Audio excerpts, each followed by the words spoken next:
now call the meeting of the Waco City Council on October 18, 2022 to order at 3:02 p.m. Please join me for a moment of silence.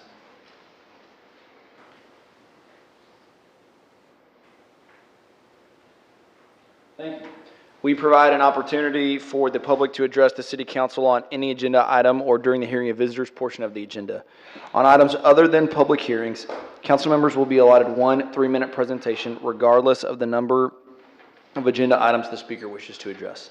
If you are here to speak and have not filled out a registration card, please see the city secretary, staff at the registration table outside the auditorium to provide registration information so that staff can contact you if necessary. If you have handouts, please let us know at the beginning of your presentation and staff will distribute those to council. If you're unable to approach the podium due to physical limitations, a microphone is available to be brought to you. Is there anyone present who would like to speak on a work session item? Seeing no one is registered, we will now recess the regular session and convene to work session with a report from our city manager. Good afternoon, Mayor and Council. Thanks for the opportunity to conduct a short briefing. We've got a long work session today, and so I'll be a little more abbreviated in the items that I cover. I do not have any changes to the agenda today that I'm aware of. I did, though, want to highlight a couple of recognition of employee items. The first is Ironman. As y'all well aware, a really significant event that takes place each year, which many folks in our region volunteer for and really make it happen, bring in more than 2,500 contestants here to race around our beautiful city. And hosting an event of this magnitude takes a huge amount of staff involvement and coordination and planning over the course of months. It's really a true example of teamwork. As I look across the audience, I see quite a few folks that had a role in that, whether they be in Parks and Rec, emergency management, PD, fire, public works, streets and traffic, communications and marketing, as well as the Convention and Visitors Bureau. I'd like to personally thank each of the staff members. If you don't mind standing up, if you had a role in Ironman, I see John Rose, I see Elizabeth Thomas, Ryan Durker, I see the Parks crew, Megan Davis, you got to stand up too. Brittany, I see Brittany. Brittany, do you have a role in this? Come on, stand up, Brittany. Yeah, everybody else.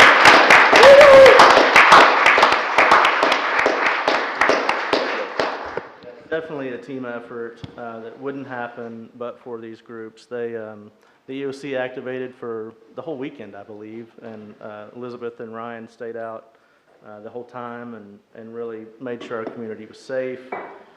So very appreciative of the whole group. A somewhat unseen role that I think many may have taken for granted was the work by the Parks team, maybe headed by Tom on this one. If I'm wrong, somebody holler at me, but making sure that the unfinished suspension bridge could actually be run across was not an easy task, but it made for a fantastic ending of the race. Was that you, Tom? John Rose, thank you, sir. So definitely just wanted to highlight their work. The second employee highlight I wanted to make is as part of a new grant we received last week, I believe, the Bridge Improvement Program grant that was awarded to the city by the federal government in the amount of $800,000 to review the Primrose Creek corridor. That's an area that between 21st Street and University Park sits a kind of a recurring flood zone, and we have a number of bridges that need to be studied in that corridor.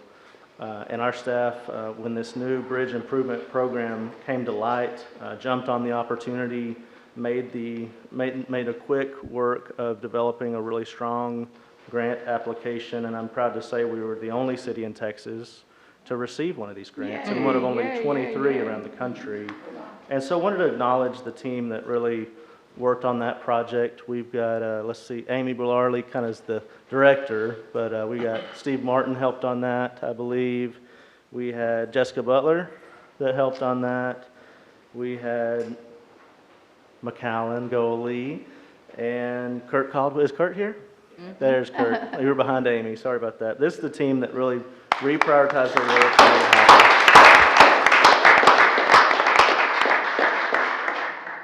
appreciate y'all. Thank you.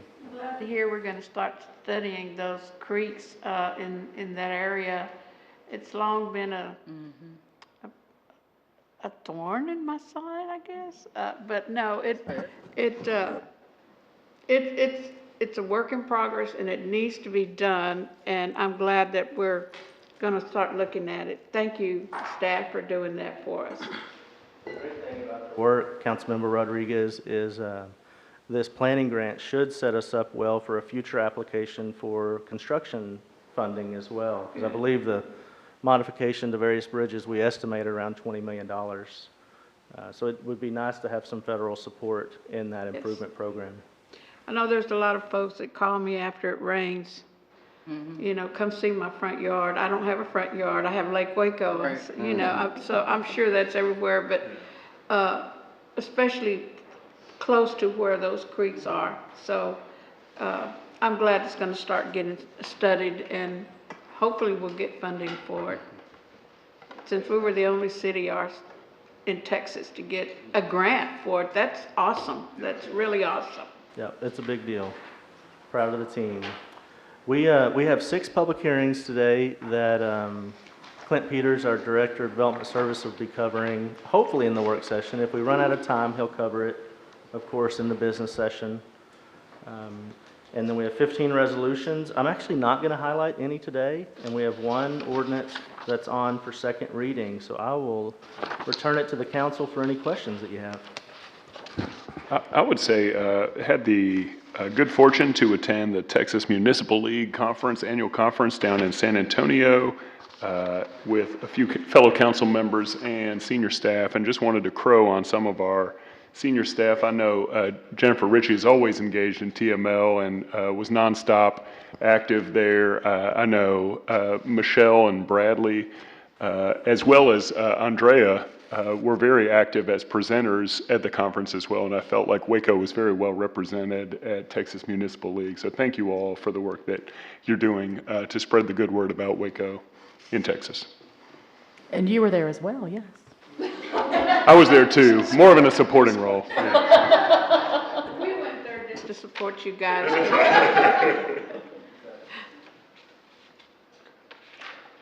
The consent agenda includes of resolutions 2022-803 through 817.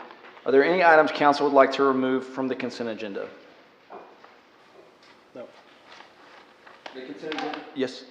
Not removed, but I was gonna ask a question about 809.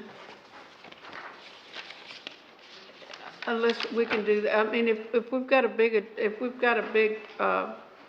maybe I can talk to you about this later, Bradley, instead of taking up time here at the council meeting. But I just wanted to hear a little bit about that. Sure, that's the item that involves Waco ISD and City of Waco property swap near Yes. Near Cotton Palace Park, Yes. correct? Jonathan, or Tom Balk, were you Assistant Director of Parks?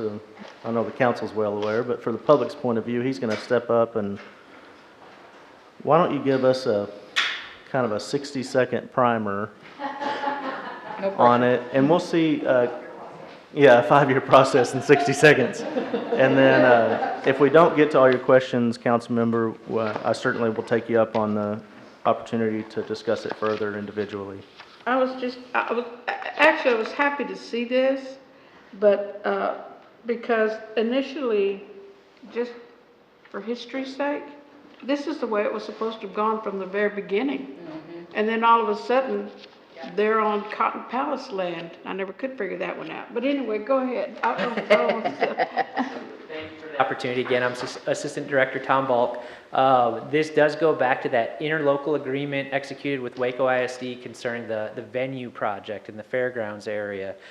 So part of the compensation for our involvement in that was the ability to work out the transactions at Cotton Palace to reconnect the park, essentially. So Waco ISD was a partner to that interlocal agreement.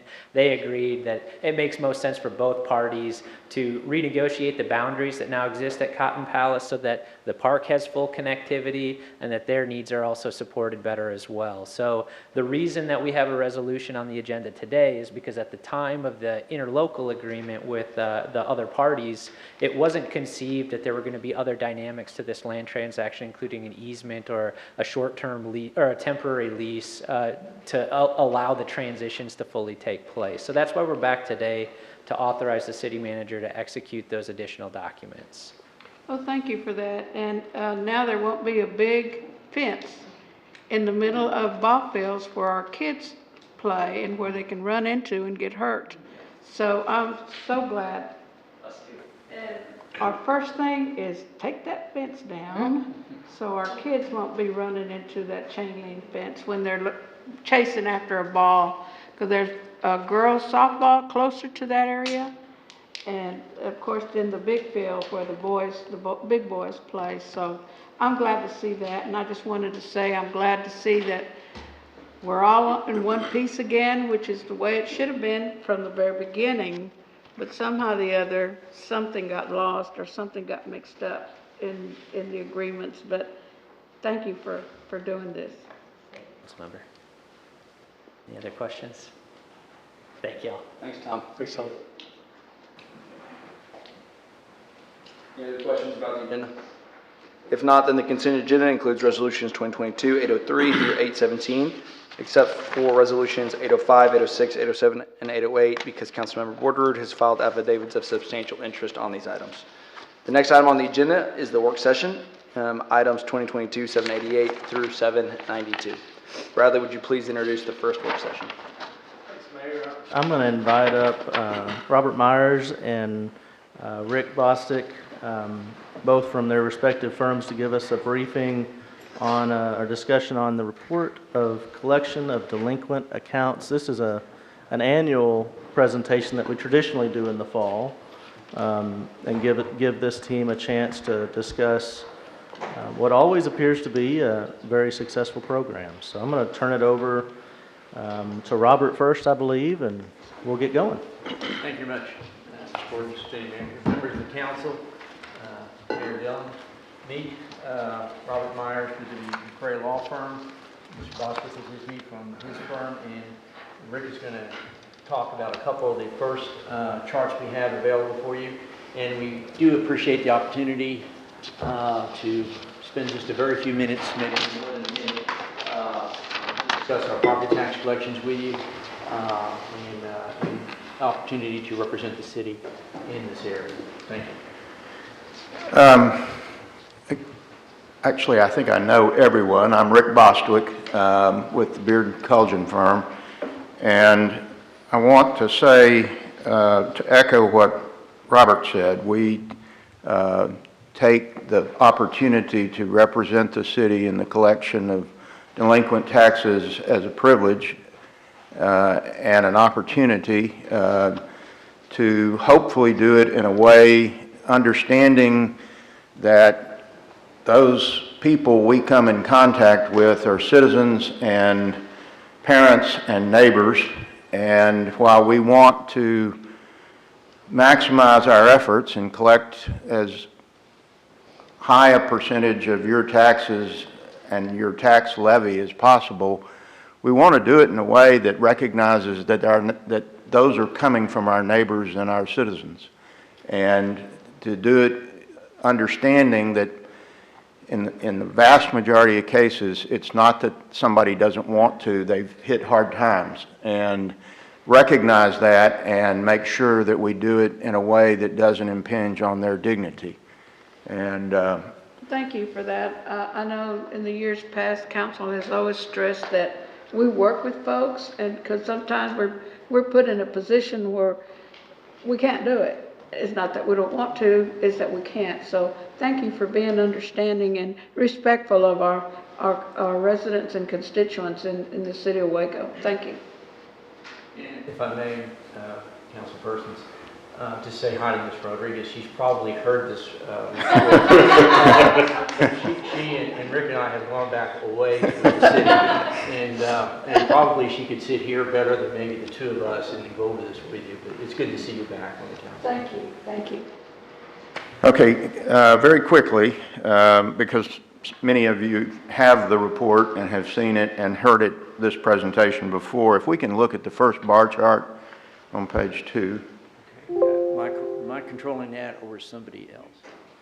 Yeah, Robert, you're able to with the mouse. Okay. That'll work. It's a bar chart that shows the current tax collections, that is for the 1-year period. And you'll see for 2021, a percentage collection for that year of 99.04%. And Robert and I talked, and to our knowledge, that is the highest collection, annual current tax collection rate the city has ever experienced. And in talking with Robert, I think we both believe that is largely because Waco is enjoying a really good economic circumstance. And I just wanted to let you know, I mean, that's a remarkable current tax collection rate, historically high.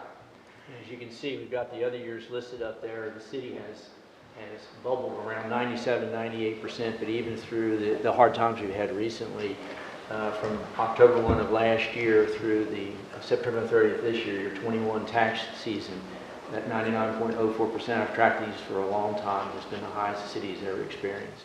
And this was obviously, you know, during the period of COVID. And so the economy and the people persevered, and that's a remarkable historical high. The next chart is the total annual tax collections for the last, well, since 2017. And the significance of this is simply, I mean, the rate or the percentage for 21 was 100.59%. You ask why? Well, there's interest in and delinquent fees associated with that. But the significance of that is you can see for almost every year the city collects over 100% of its levy. So it's a stable form of income for you year to year. The 2 years, 2018 and 2019, the reason they were a little lower is the appraisal district had to make some adjustments, and it wasn't that the collections weren't there, they had to make some adjustments, and that threw it out for a couple of years. Sometimes as hard as we collect it, it goes away in other ways. And especially some of those years, they were going through management changes, and there was late changes made to the tax roll that affected the percentages, but in reality, the collections were very strong those years. As the earlier chart showed, you were still up in a 98% high charts. I might mention that now that Mr. Holmes is on board at the appraisal district, I'm sure we'll have a smooth running management. Thanks for the extra pressure there. Efficiency, excellence, collections, homes. That's exactly right. Okay, the last bar chart, this is the collection of the levy for the past 5 years looking back. And the significance of this is just simply to show that eventually you collect over time through the efforts of our offices almost 100% of your levy. And it's just, it reflects the time it takes to work on those delinquent taxes. Oftentimes, a significant portion is done easily. There are others that take more time, but the significance is, again, that eventually you collect almost, within 0.02 of 1% of all your tax levy. Very few taxes go uncollected in the city of Waco. I was mentioning to Mr. Peters that the properties that we take to tax sales these days, we used to not have purchasers come and buy these properties, and the city ended up the owner of those properties and went through a resale process that we assisted the city with. That doesn't happen anymore. I think Clint pointed out last year we deeded 3 properties to the city of Waco. We have tax sales every other month. We used to deed dozens of properties at each sale to the city of Waco, and it would hold them in trust for the other entities, and then through a process, the council would find a suitable purchaser for them and resell the properties. That process is basically gone away because when we go to a sale, if it's some land in the city of Waco, it's going to get snatched up at the tax sale that we hold on the steps of the courthouse. And many times bringing more than we're even owed on the property. These 3 pie charts that we have on this last chart reflect exactly how our firm comes into play with collecting the city's delinquent taxes. Each July, you turn over to us the unpaid taxes from the prior year. The pie chart at the top, these are the 2021 taxes you turned over to us in July of this year, 3 months ago. At that time, you turned over to us about $1.7 million. To date, we've collected $880,000 of those taxes, just about 50% in 3 months period of time. The rest of the taxes, we've either filed lawsuits, recovered judgments, or worked with taxpayers to resolve their delinquency situations, entered into payout agreements, or to designate them as hardships and unable to be collected at this particular time. In fact, one of the largest items that makes up the unpaid portion of the city's tax roll are individuals' homesteads who are seniors or are disabled veterans, and they're entitled to defer the payment of their taxes while it is their resident homestead.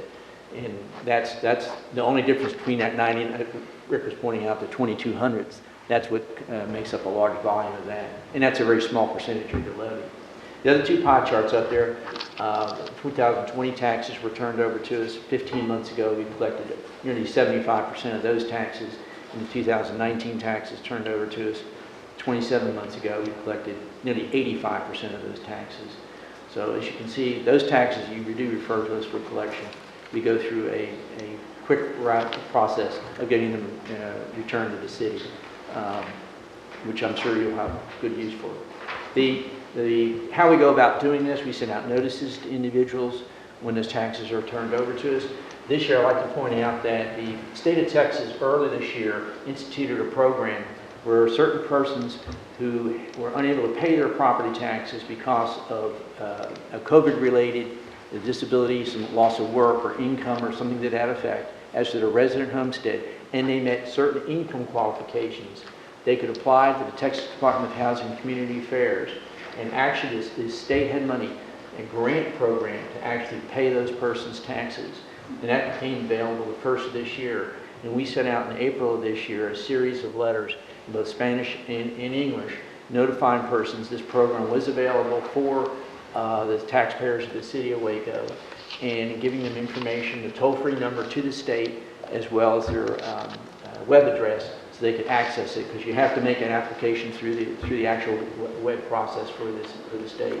And today, I looked at earlier today, over 50-some people actually had been awarded money for payment of their taxes. They did it by zip code, so I went by zip code in the city of Waco. That, from our calculations it actually not only paid taxes, but it would pay your mortgage payments as well. And over nearly $500,000 was given by the state of Texas through this program for taxpayers to pay their mortgages and their property taxes. Estimated about close to $70,000 was paid over to taxes due to our residents of the city of Waco on a resident homestead if they met those qualifications. And there's still pending applications that will be processed. And since April this year, every series of notices that we sent out throughout the year have included that information for taxpayers to contact the state and see if they meet those eligibility qualifications to get the benefit of that done. In addition to notices, we do file lawsuits. We filed 180 lawsuits in this past year to recover taxes. Most of the lawsuits that we filed resolved themselves without going any further than that. We did recover 95 judgments, and we conducted sales of over nearly 70 properties, 69 properties in the city of Waco to recover your taxes. One of the indirect benefits, or at least for Rick, from my standpoint, dark clouds to your excellent collections, is there's less and less turned over to us to collect. When I started this business a number of years ago, nearly 4% of the tax roll was turned over to us in July. This year, it's down to less than 2% that you turned over to us. So, which is very good for the city and in its taxpayers.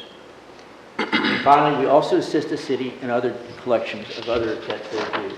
We assist the city when the city imposes municipal liens for demolishing or clearing of lots. We recover judgments on those properties and return those fees to the city of Waco. And any other debts the city has, bankruptcies, we file claims for the city. And we assist the municipal court in collections of those outstanding cases. And this past year, they referred over nearly 5,500 cases to us, nearly $2.7 million in fines and fees.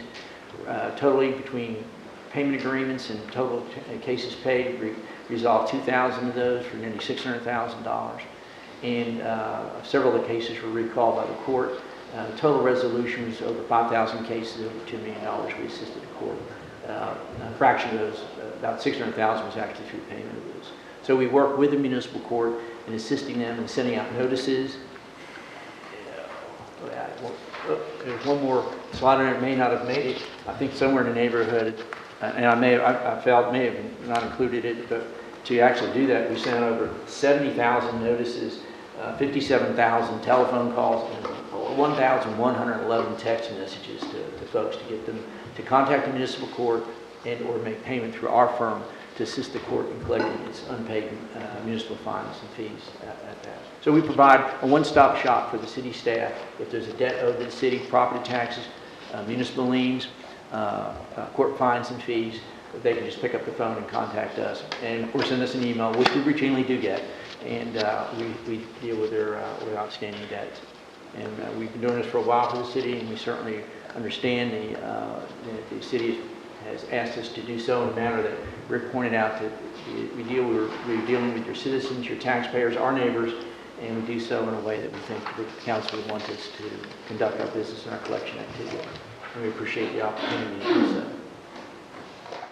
Thank you. Well, obviously, answer any questions or let y'all go on to other things. I'll just jump in here. Holmes over here. Great job. I always love looking at this report. Very well laid out, very logical, very intuitive how you put it together. And the information is always great too. So Rick and Robert, thanks so much for taking on this task. And you brought it up, Robert, in your comments about sometimes, some of our citizens have hit a rough patch and you have to work it out. I just want those citizens to know that there are payout programs, there are different programs they can do to pay their taxes, and I appreciate you guys having a soft touch on that. And this is, I make this comment every year on this. Thank you to the taxpayers of Waco. I mean, our neighbors and citizens here, with the 99% or 98 or 99% paying as due, is tremendous, and I want those people to know that we take it seriously, that we see that, at least I see it as an investment in the city. When they pay their taxes, that's an investment they're making in the city, and we provide a return on that investment. We provide, not just, when I first got on council, they said, so long as your citizens can turn on the faucet and water comes on and their trash is picked up, then you're okay. Well, I think we're stepping up that game, and a little bit, fairly low bar there, but I think that in the last 5 years, you've seen, taxpayers have seen a lot of investment in roads and streets, a lot of deferred maintenance there, safety and security. We've made a lot of, we've spent a lot of budget there, again, taxpayer money, and the quality of life issues that we're dealing with now that maybe have been deferred. So I feel good about the investment that people are making in the city and how this council and this staff and this mayor is dealing with that investment. And we don't take it lightly, and we appreciate everybody paying their taxes on time. One question I did have on, you had the little chart on muni court collections. Do we do some utility work too? Did you mention that slide, that page didn't show up, right? We do assist the utility department. Primarily, that comes through bankruptcy.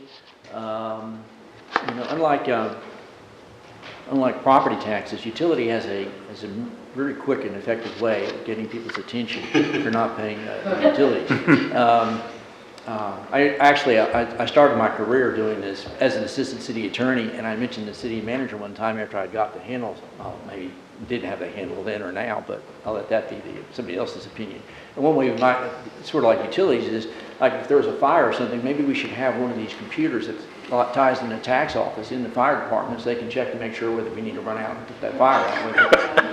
But they didn't have we don't have the quite effective way that the utilities has of turning the water off and getting people's attention to pay their taxes. I was trying to brainstorm back then, but that was another one of my ideas that didn't make it too, maybe for good reason. Great work, guys. That's why the utilities is, but in the bankruptcies, we do seriously file, there's a lot of, when people file bankruptcy, we file these utility claims to make sure that they get that worked out through bankruptcy. Great. If I may, I want to echo the sentiments of Councilmember Rodriguez and Holmes about the level of finesse that occurs in the handling of delinquent property taxes. It's your citizens, it's your parents, it's your neighbors, it's your council member. And this is an opportunity, and I hope my experience serves as a teachable moment in how and why this work has to happen. My family isn't any different than most of us, than yours. Whether there be hardships, whether there be complicated family issues, any number of reasons why these things happen. It does take a soft touch, as you mentioned, to see it through. And not because people necessarily don't want to do it, but they may not be aware of a pathway. Last night we were at NAACP hosted a session on financing, restoring, and untangling titles. It's things that people have to go through the process and know. But this is the start. And, entities that handle this process for us is the start. Entities like NAACP that offered, opportunities for more information is a way to start. Now, one of the things I do know is that being a councilwoman is a privilege, and it's afforded to me by the trust of this community. The cost of that trust is being in the public eye. You get to see the ups and downs of one's life, especially when you're forward-facing. And I don't shy away from that. I own it. And I owe that to the people to acknowledge it, right? There are so many people who offered support to my family. There are also so many people who were complete internet gangsters and haters and said all kind of horrible things about me and mine. And I'm grateful for them both. Because this is a process that has been resolved. And I encourage anybody who is going through that process to get it resolved as quickly as possible. Because the benefit is there are ways. Now we get to work. Thank you, Councilmember. Gentlemen, thank you for being here today. We appreciate your good work. Thanks so much.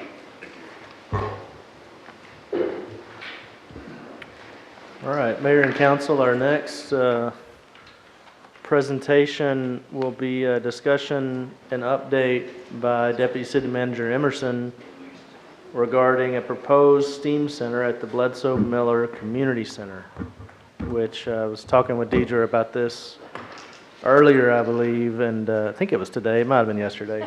They all run together. And I said, I think this is going to be the most comprehensive update that the council and public have seen all together. And so we've talked about it in the context of budgets and other smaller meetings, but this, I'm excited for the public to hear the vision and the work that Ms. Emerson's already taken on related to this project. So Deidre, it's all yours. All right. Good afternoon, Mayor and Council. As Bradley stated, Deidre Emerson, Deputy City Manager. And I will be giving you an update on our proposed Science, Technology, Engineering, Art, and Math Center update. During this discussion, we will talk about what is STEAM and what's the benefits of that for our community, a proposed location for the facility, what use of that facility would look like, what we're already doing STEAM-related activities within our organization, the commitments that we have already obtained, and then the next steps of where we're going. So what is STEAM? Most are aware that STEAM is a combination of two or more of science, technology, engineering, math, arts, and math within a learning experience. Regardless of the age of the participant, STEAM activities have the ability to teach soft skills needed in all careers, such as creativity, problem solving, critical thinking, data gathering, and evaluating evidence or data and communication. STEM or STEAM education is a method of hands-on teaching and learning where students learn to apply academic content by creatively solving real-world problems with an innovative, design-based thinking to prepare students, young and older, for future career opportunities. And so according to labor projections, Texas is expected to have the second highest percentage of the nation's future STEM job opportunities. This chart by the U.S. Bureau of Labor Statistics shows the average percentage annual STEM job openings through 2028. 65% of those jobs are in computing. The constant on this slide is that all the fields of employment are STEM or STEAM related. STEAM jobs account for 25% of the Waco MSA labor force. More than 29,000 people in the Waco MSA are employed in a STEAM or STEM occupation, and it's growing. One of the things I want to make sure that I kind of caveat throughout this presentation, you'll hear me kind of go back and forth between STEM and STEAM, but it's important for us that we include art as part of everything that we do. We've seen the unity that has come into our community around art, and so as we move forward with STEAM, with STEM or STEAM activities, we want to make sure that art is included in that. So much of our country lacks sufficient out-of-school time for science, technology, engineering, arts, and math education opportunities that are shown to provide critical pathways into family-sustaining job opportunities in communities throughout Texas.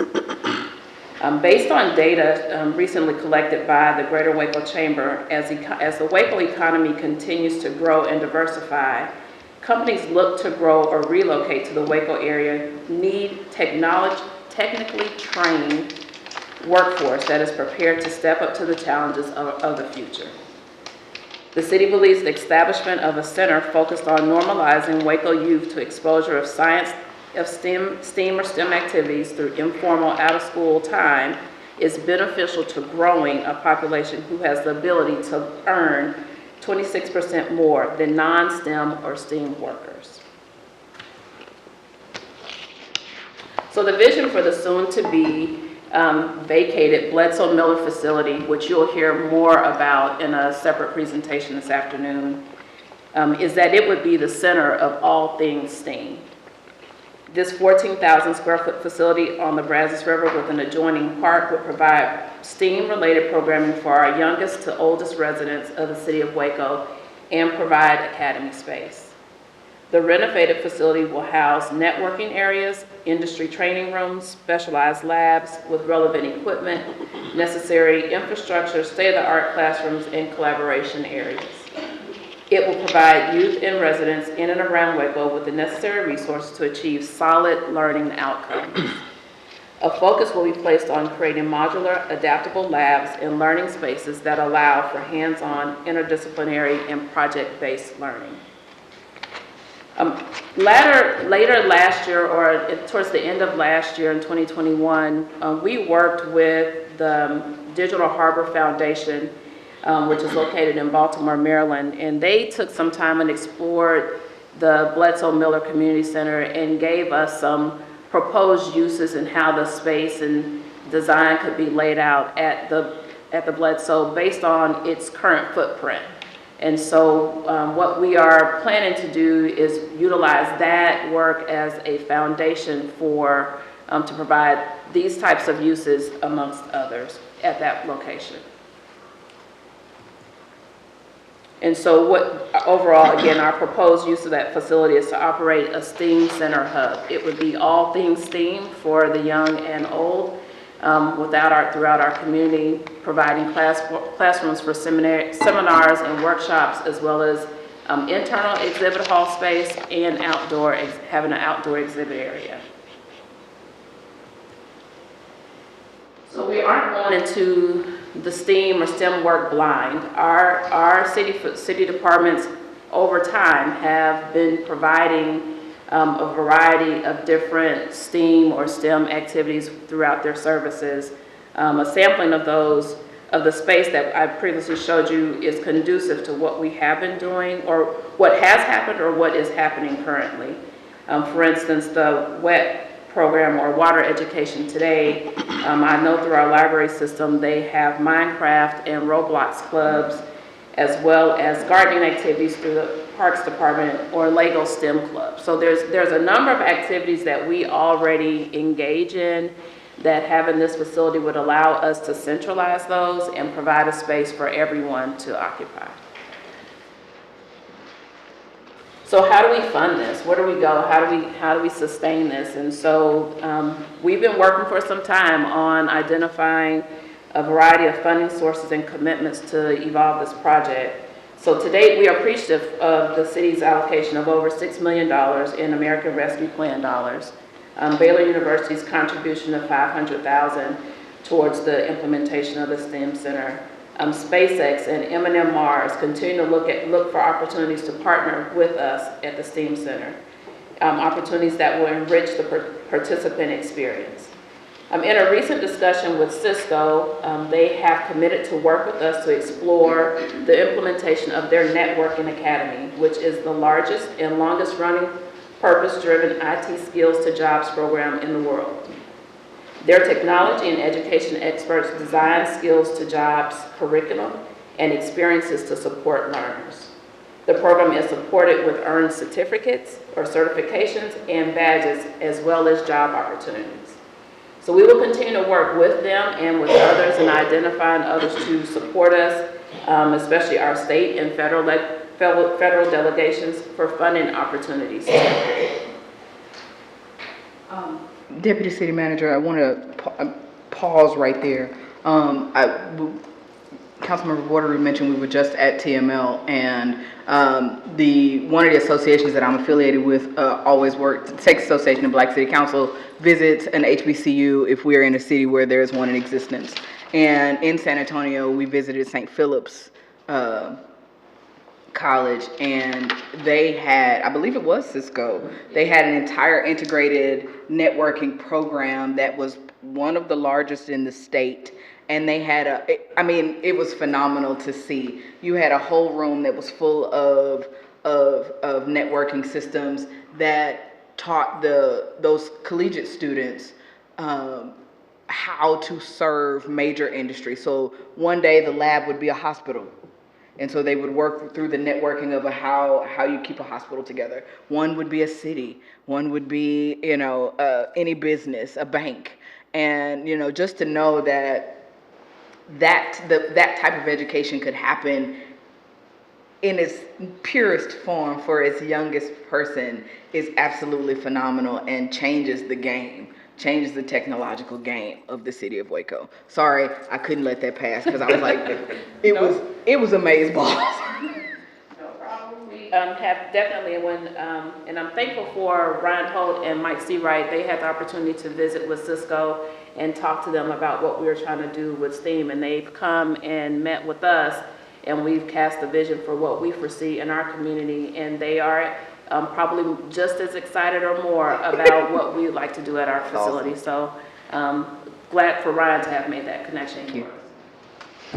Following up kind of on the partnership list here, it seems like obviously with the wealth of institutions we have in our community at the higher ed level with Baylor TSTC, MCC, with the number of Wacoans that are in, that send their kids to Waco ISD, Midway ISD, China Spring ISD, Connolly, and others. So we've got a strong tier of ISD potential here too, as well as our growing industrial sector. Is there anything, are y'all looking at those types of educational partnerships and industrial partnerships, or am I getting cart before the horse here? Kind of a little bit. Okay, all right, I'll set it up. I'll just set it up and let it go.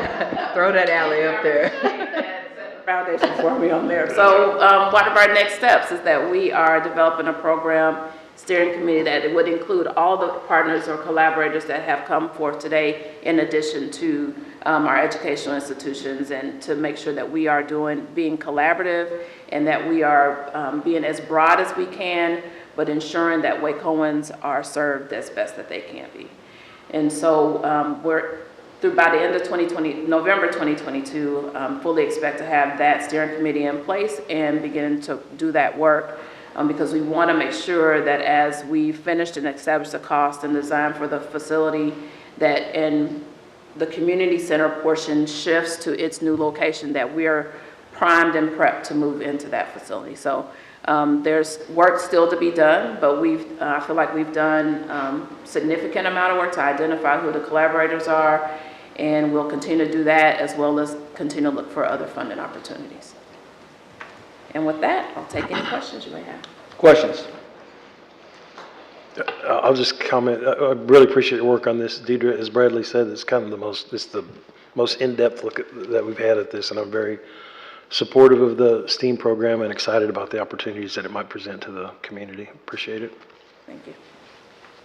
Yeah, same here. I think this will be a real asset to the community. I think it's really cool that a city of our size is taking a project like this on. I think it makes a lot of sense given all the strong network of partnerships we have at the governmental, educational, and industrial level. And so I'm really looking forward to seeing how this develops. I too appreciate the inclusion of arts in the STEM program. Both of my children have attended an arts magnet here in Waco ISD, and so I feel like we've got a strong, as you said, arts partnership and arts community, and this looks poised to really flourish once it gets off the ground.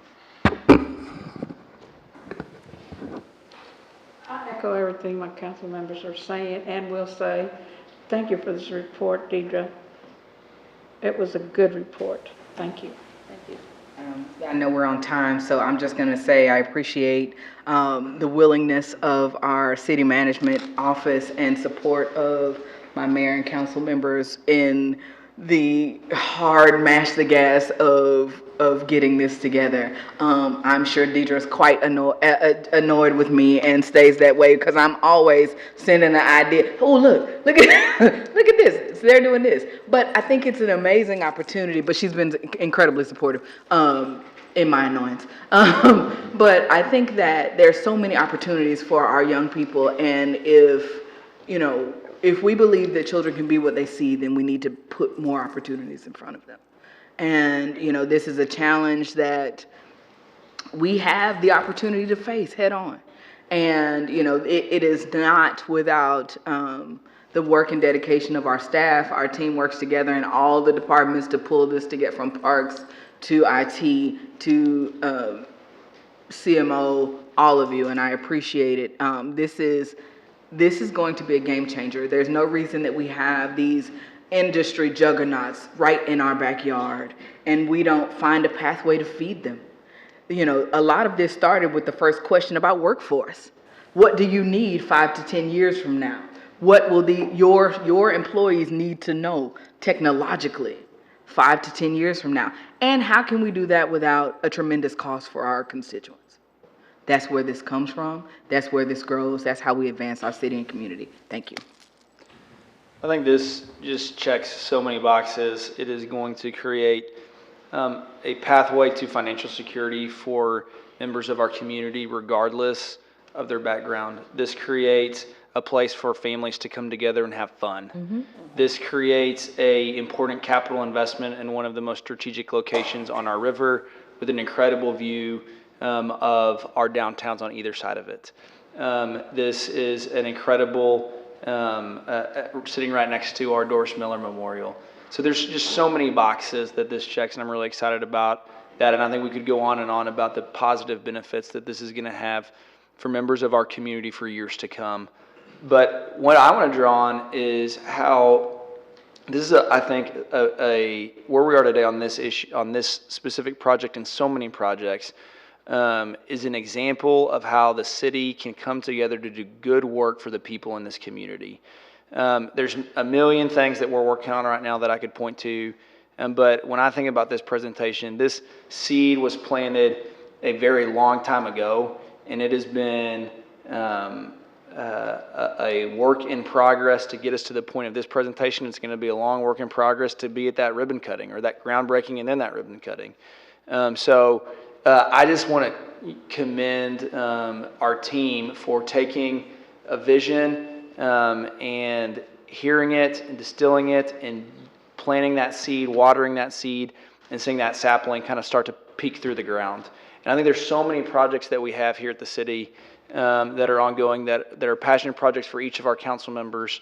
And it's just a beautiful thing as we see those seeds get planted and those trees begin to grow. So I'm really excited to see where this goes, and really thankful to the entirety of our team for getting this project to this point. Thank you, Deidre. Thank you. All right.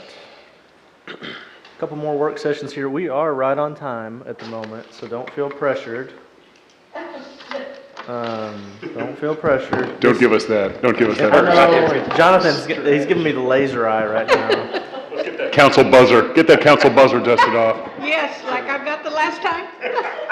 Yeah, you did get Cut that. me off. That's right. But our next work session is a discussion and an update on No, she accidentally hit it with baseball fields, city-owned baseball fields, of which we have many, as Jonathan will provide an overview on. We're also going to work through and talk about some recent and current projects that the Parks team has taken on to improve some parks, as well as give you kind of a pathway forward on future facility improvements, and as well as the usage of those. And I'm very appreciative of Jonathan, our Director of Parks and Recreation, for doing this presentation and another one. It's a twofer, and I know that's not easy, so appreciate you doing that, and I'll turn the mic over to you.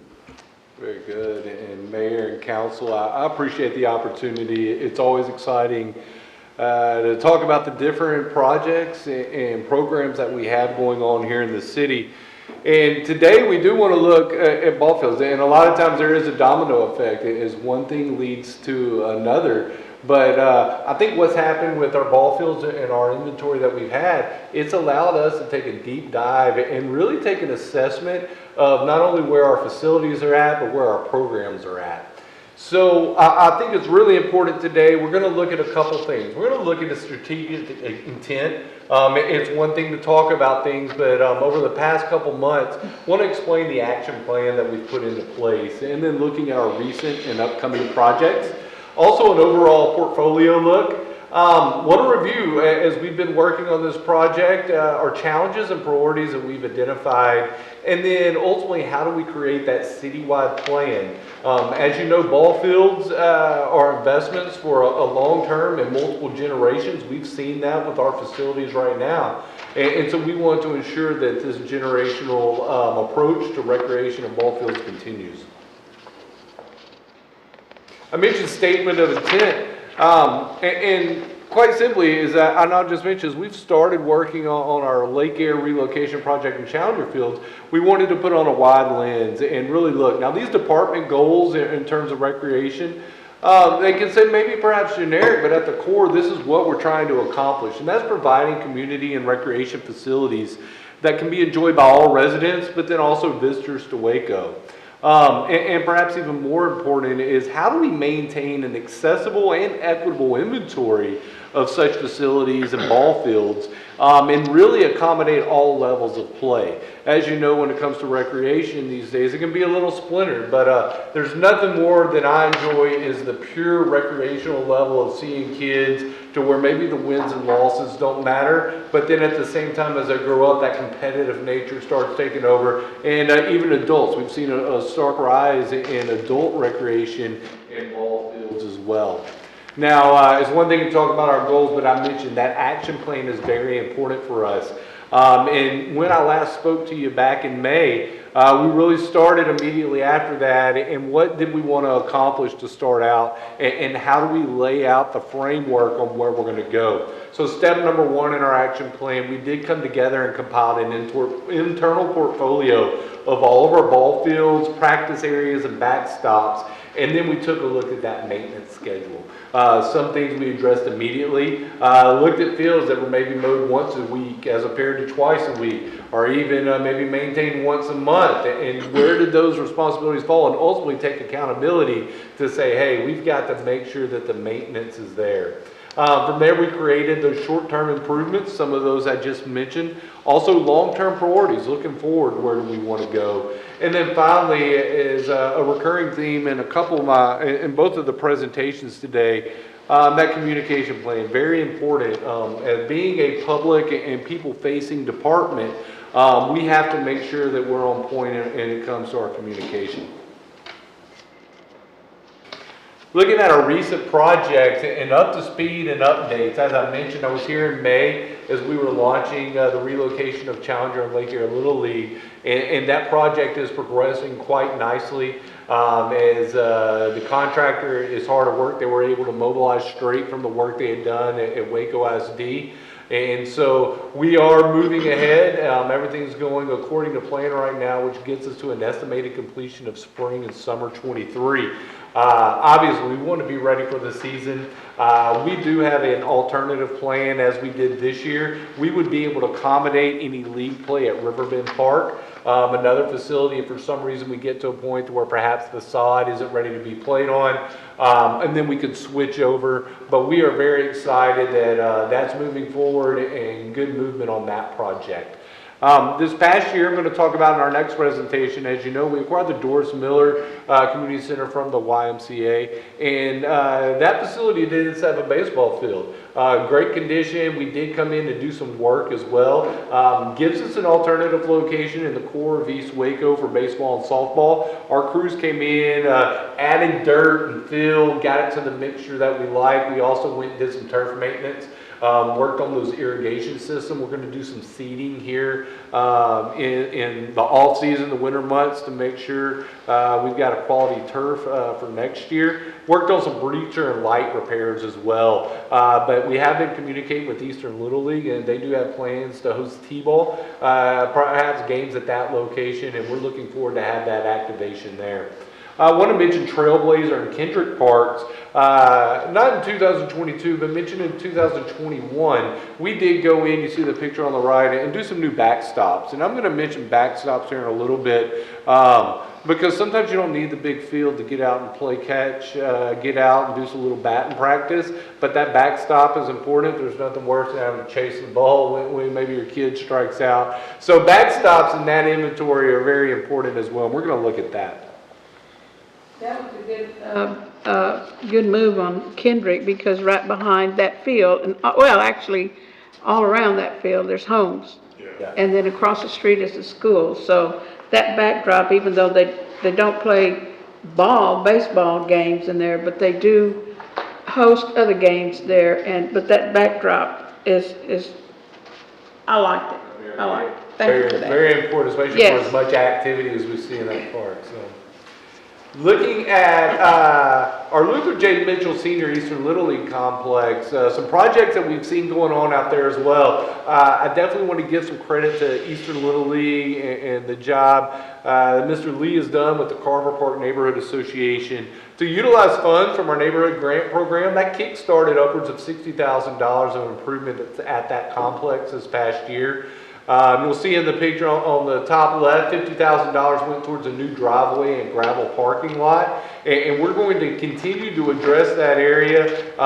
It's one thing we went in, I know we talked with Councilmember Bearfield about this. when you get out there and you get a lot of people parking on both sides, that safety of how that flows, that's one area we're looking at. Also put in about $10,000 for upgrades to the restroom facilities. And then the League and Neighborhood Association also secured some additional grants for the replacement of the scoreboards at that facility, and we help install those. And then City Crews went out and tilled a section of property to create a practice infield. We're looking at the potential. There is a drainage way that flows at the back of the property. We're looking at really the configuration out here to where we best can accommodate the needs for facilities. Also made updates to the 2 game fields. I mentioned in the last slide at Doris Miller, that involves turf and ground and dirt work. And then we repaired the irrigation systems to get those up to par. There were sections that were not working. So ultimately, as you can see, being very mindful of the water restrictions, but still able to get some good irrigation to keep some good turf out there.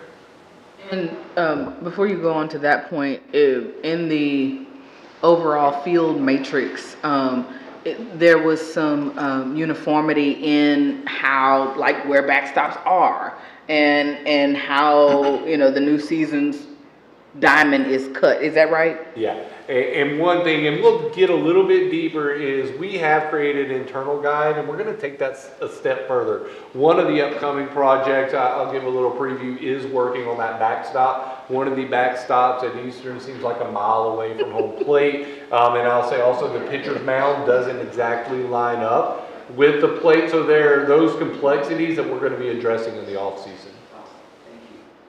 That's great. Now, another field, an area that we've had a significant amount of work at over the summer months was out at Cotton Palace Park. I want to let you know for sure, ball fields are a component of the current master plan for Cotton Palace Park. And we are in the final stages of working on that master plan. Here in a couple weeks, we're going to have another public engagement meeting and looking at how that works. And so, but before we get to that master plan and the future potential of what might be included and how that park is going to be redeveloped at some point, we knew there were some immediate issues we needed to address. And a lot of it, as Councilmember Rodriguez, you mentioned, you know, you had a roadway that was under construction, you've got the school on one end, and just a forgotten area. And one of the first things that we came in progress, crews are still out there today, vegetation removal and cleanup of Waco Creek. We have spent many of hours out there, not only clearing it out, but remedying the trash and debris problems that have just accumulated over time. And what that happens, obviously, when you lift the canopies, get a lot of that underbrush out, just really creates a safer environment. And you'll see that in a theme. Creating a safe and inviting place to play is the #1 step to ensure activation of our park areas. This is another on the maintenance. Looking at that placement of weekly mowing and maintenance schedule, keeping those infields graded. As soon as you stop grading the infields, what happens is you come in and do some work, and just like the weeds and the grass starts growing in that infield, it's fertile, it's getting watered, and so we're staying on top of that as well. Irrigation and lighting, there's been some fencing repairs, also some cleaning and repairs of restrooms. Mention on those both is we're still looking at fencing repairs that need to take place out there, but then also the restrooms as well. There's some enclosed areas that we're looking at the removal of to open that up, so you don't have any unwanted guests or animals or anything of that nature in there. You want it to be inviting and welcoming, not scared to go to the restroom. Bases on both fields, and even repaired the outfield flagpoles. Was by there today, and we had a flag flying up there. And then just a lot of removal of concrete and debris has taken place from that site as well.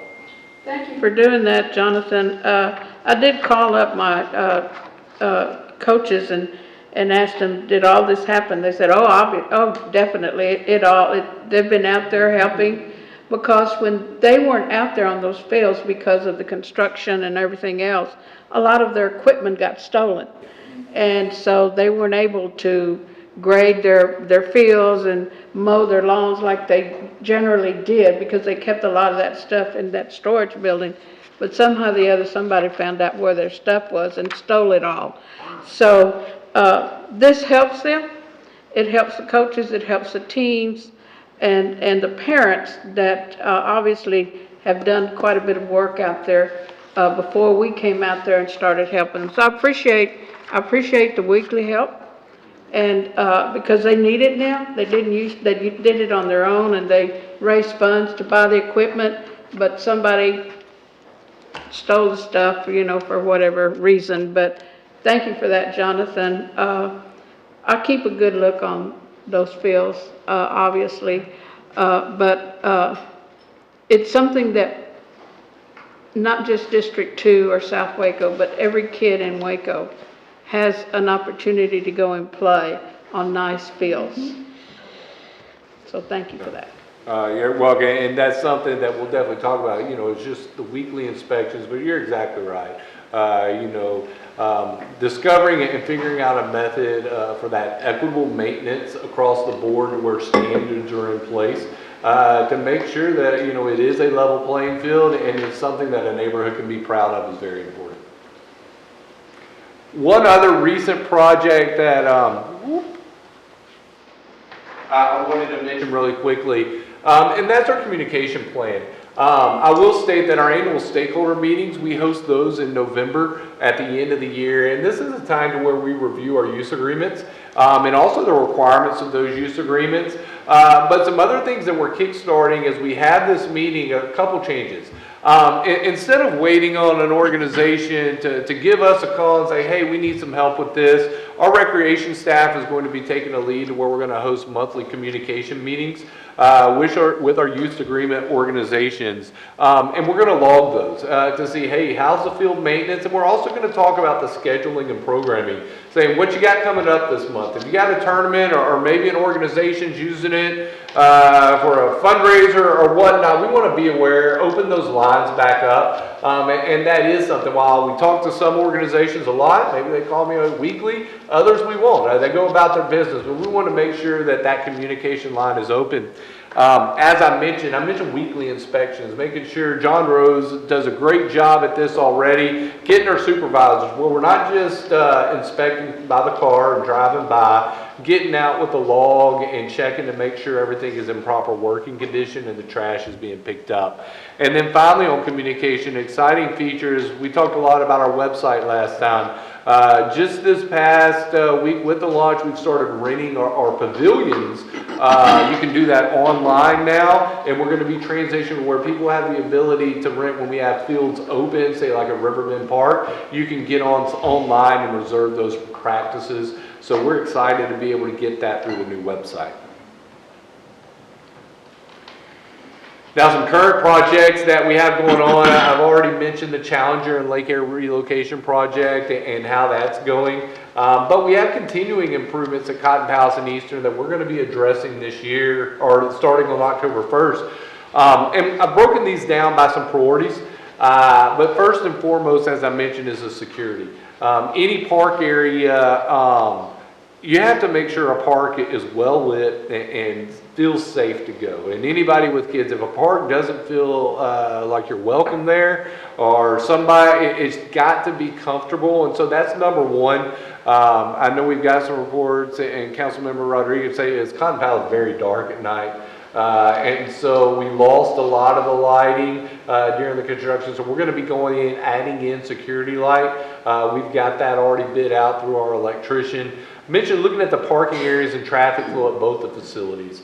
And how you get there. There's a school parking lot, but then also making sure we're not just saying, hey, park on the grass, park on the curb or in the ditch, wherever. That needs to have an organized flow and pattern to it. And so making sure, because number one, you all know ball fields, kids are running every which direction. And playing their own little side games. So both of those safety and security are very important. We also want to make sure the playing surfaces are of good quality. And our crews do a great job. I have a lot of experience from running tournament level field out at Riverbend Park. How do we have that same dirt mixture, that same strand of grass and that Bermuda to where it's just good quality? You always say you want to get to the point and strive to where even on a baseball field you can walk barefoot on.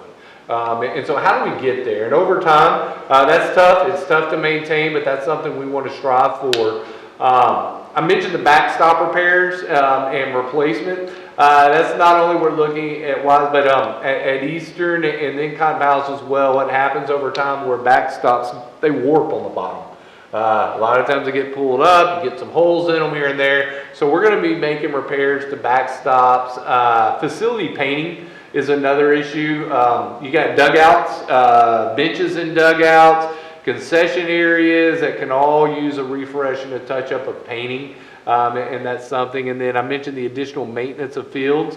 And finally, on these priorities, once we get it safe, once we get the field in the conditions we want, the amenities there, like I said, these are immediate. We want to look at the upgrades to the spectator areas, making sure there are seating areas when possible and when costs allow. Do you look at some cover for some area? There's some ball fields that have covered bleachers, some do not. So there's a mix in all things that we're looking at in our current projects to really try to make an immediate difference.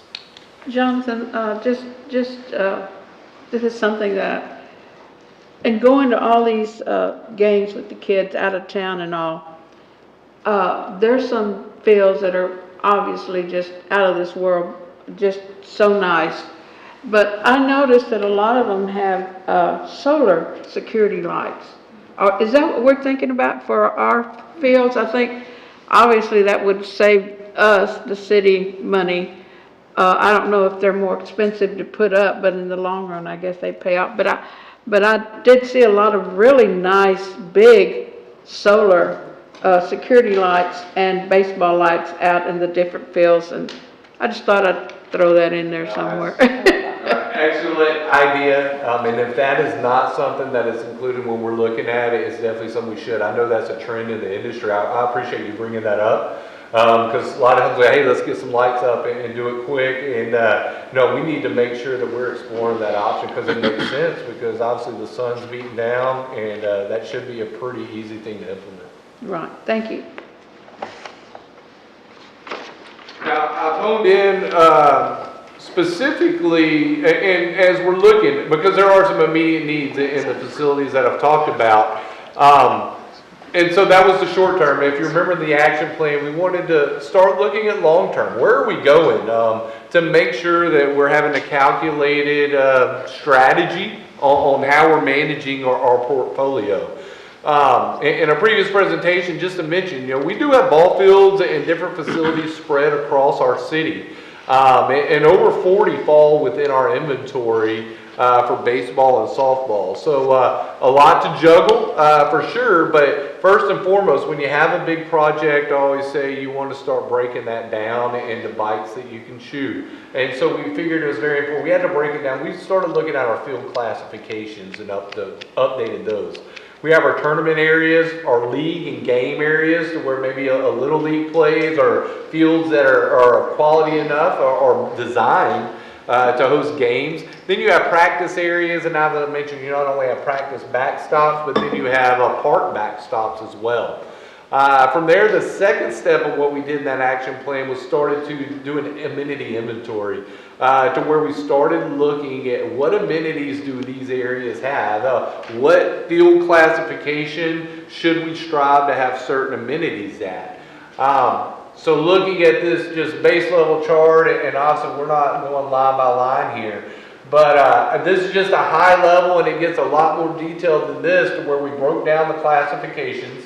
And then we started look, okay, does it have sidewalks, ADA accessibility, which fields have concession stands, and so on, and really started breaking down to give us an idea and try to figure out exactly what we're looking at on where we need to strive to be. From there is you get your data in place, and that's something, it's a continual process, something we're still working on. But the challenges and priorities start popping up and become evident. And first and foremost on a couple things, once again, I like the number 3, so you want to break it down. But we feel like it's looking at our organization use agreements and the field uses. Right now, we do have 5 active use agreements for facilities at different fields. to where it's a Little League or an organization like Rampage or an organization like a Select Team, to where they do not have a fee associated with that use agreement, but we do work through legal, review those every year. There are things such as board of directors, 501c3 status, bylaws, background checks, obviously, things that have to be in play in regards to our use agreements. And right now, and this is one thing we're looking at, there's some maintenance responsibilities, but that's not saying we want to make sure that we're helping every organization out as well. Mentioned not only our use agreement areas, but then you look at fields overall. We this past year in 2021, we had 562 rentals for practices at Riverbend Park. So a lot of different teams, and it's not just youth organizations. We have our Challenger League select teams, but then the public and private schools also use our facilities. A lot of our private schools here in Waco do not have ball fields, and so they'll utilize our facilities. Also have college. Colleges will meet up in Waco in different divisions to play some practices and clinics. Amateur baseball, even a wood bat baseball leagues here in Waco, and so they'll use our facilities. And then adult softball, very successful year by our athletic staff. Adult softball, I believe we're at 65 teams for fall league right now that's taking place. So a lot of different groups are using, so when you're looking at 40 fields, you're looking at all these user groups. That's why we feel it's very important for us to take a step back and look at these field uses and make sure that we're strategically saying, okay, how are we accommodating everyone? Can I as ask a mentioned, question on that, Jonathan? Yeah, sure. I know that you make the agreements that the teams, the organizations, you make them jump through hoops pretty much. You know, and it's a safety for the kids, background checks and all of this before they can even step on the fields, before they can get out there with their teams. So I'm just wondering, you know, you said you would rent out the fields when they're not being used. And in doing that, I guess a question popped up right away in my mind.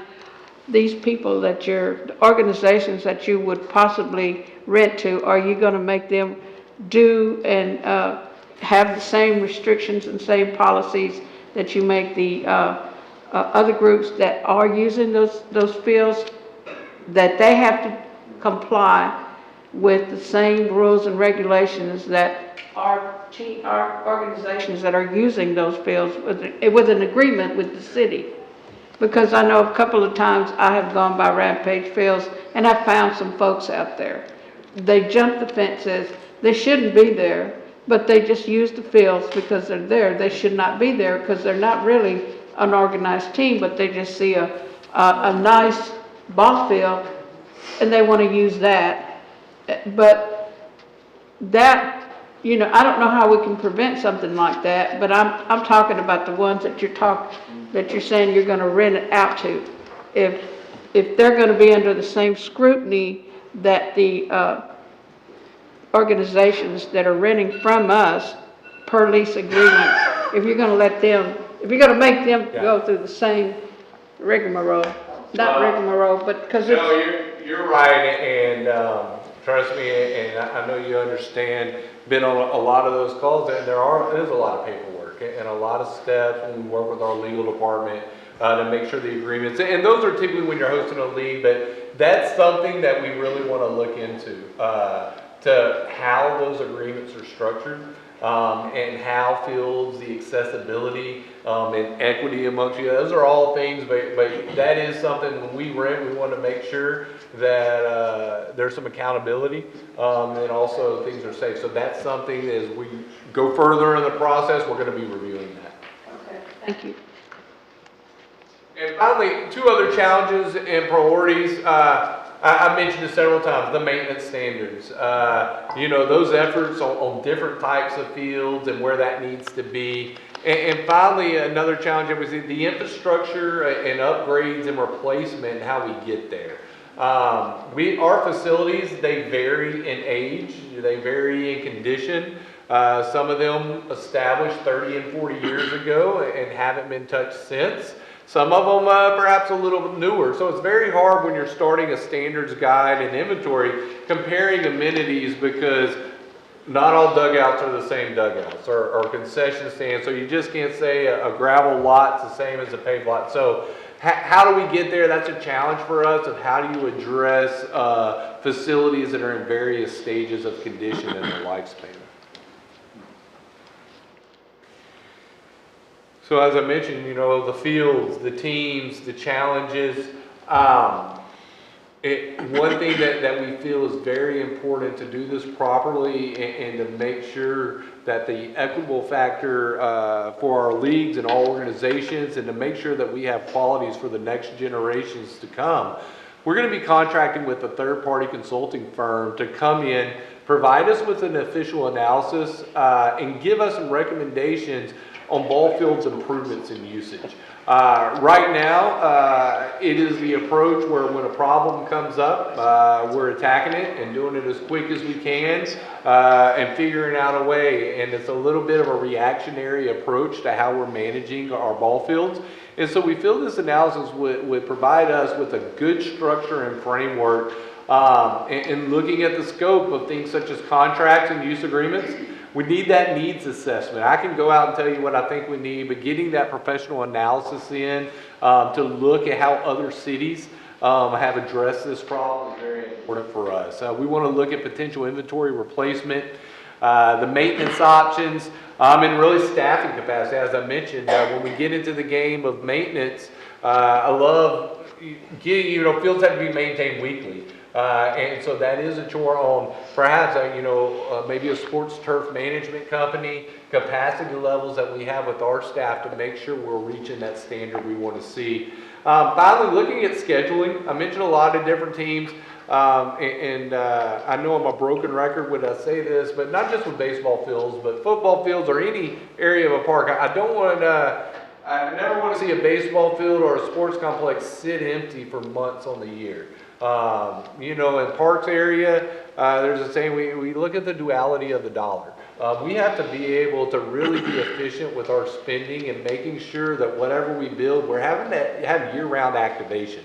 So right now we're seeing that, and for lack of just space, like at Riverbend Park, when we're not playing baseball on a weekend or a tournament, we're doing adult soccer out there. We have adult soccer leagues in the outfield. So how do we provide that flexibility of our facilities? And finally, that cost and fee analysis.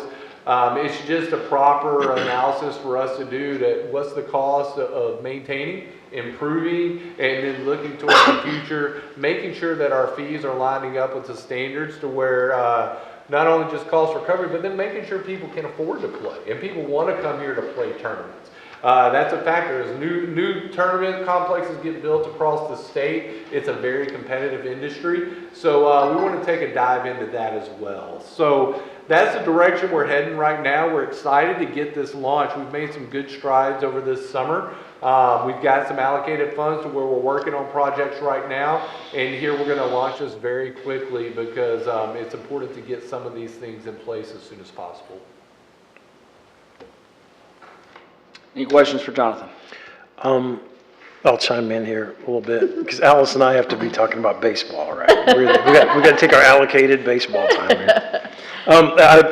After going through all this, I have more of an appreciation of, particularly when you look at that inventory, Jonathan, of the ball fields and kind of the different amenities and what do we have, where do we have it, where do we need it. So I'm in full support. I like the idea of just if it's a consulting firm coming in, that's great, but just figuring out what we have and have a plan around what we've got. And again, where do we need it? Where do we need to go? Needs assessment, where are they being used? And just getting the data in around all this, I think makes a lot of sense. And my kids have been playing, Kennedy, our 11-year-old's been playing over at Lake Air Little League for the last 5 or 6 years. And in the context of the facilities, just the participation too, just getting a better idea, because I know there's been somewhat of a waning of kids playing ball. I know it seemed like we had 4 or 5 teams at Lake Air, and I think Southern had a couple, Eastern had a couple, and then last year I think Southern had 1, Eastern had 1, and we had 2 you know, and some of that's COVID, post-COVID, you know, maybe next year it'll all kind of come back to where it was. I hope so, because I'm a huge, you know, Little League baseball team building, family building. I think it's a great thing that the city kind of sponsors for the citizens here. So the improvements that we make by doing a good analysis of what we have, I think makes a lot of sense. I want to go back to, that was my broad statement, Jonathan. Now I have a very specific statement on the Lake Air Little League, and I appreciate everything that we're doing on getting this moved, the Challenger Lake Air Little League relocation thing. And if you go over there, it's exciting seeing all those fields go in, and it's looking forward to seeing that go in next summer. I think and again, I guess selfishly maybe a bit, but for the community as well, since my kid plays over there, it's probably not going to make the spring. I know that we start signing up there in February every year, and I think I just want to get far enough ahead of it to say, hey, you know, it's probably not going to be ready. And you already talked about the contingency plan about going over to Riverbend, but as we may want to start fleshing that out a little more deliberately, because some of the revenue sources are sponsorships and concessions and then scheduling and all that. But I know that's particularly sponsorships and concessions, how those would work over at Riverbend instead of the new ones as they come in later in the year. And again, I know everybody's working on it. It's already on your radar. Hunter Jarvis is the president of the Lake Air Little League this year, and he's, you know, concerned about it. And just as long as we stay ahead of that, that'll be great, as long as we're all thinking about it. But I just think it makes sense to start fleshing out the parts of the contingency plan and not wait until, and I know you're not waiting until February and we sign up and everybody's scrambling on what to do. But anyway, I appreciate all the work you're doing on this, Jonathan. Appreciate it. We'll be in touch with them. I asked all my questions during his presentation. Jonathan, thank you for this. This is really an amazing testament to the work that your department in our city does to provide good recreation services to our community. I love youth sports and baseball and how it brings people together and what kids can learn through teamwork. You know, this creates life lessons, opportunities for people, and it's really meaningful. I'm really excited to see what this third party might be able to examine. I know that there's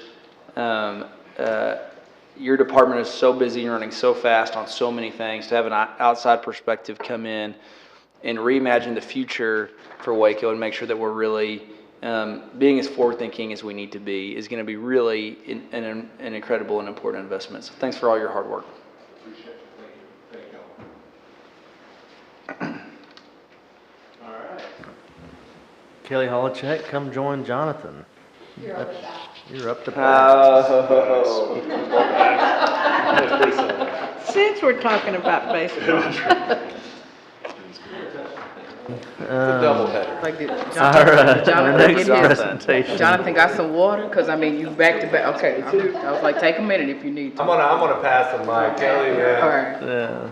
Yeah, we're excited about this next one, council. This is a discussion, an update on the Doris Miller Community Center renovation and outdoor improvements. Jonathan and Kelly Holacek, our Director of General Services, will be providing this update. And when I saw the preview of it, they kind of surprised me, and they're going to surprise some folks in the public, I think, too, with some of the progress that's already been made inside the facility. So I'm excited for them to show some of those pictures and talk about the future of what is going to be an amazing asset. The other thing that the presentation, I think, will help people understand is kind of getting a sense of where we took the property over from in terms of the condition and deferred maintenance that was present as we took over the project.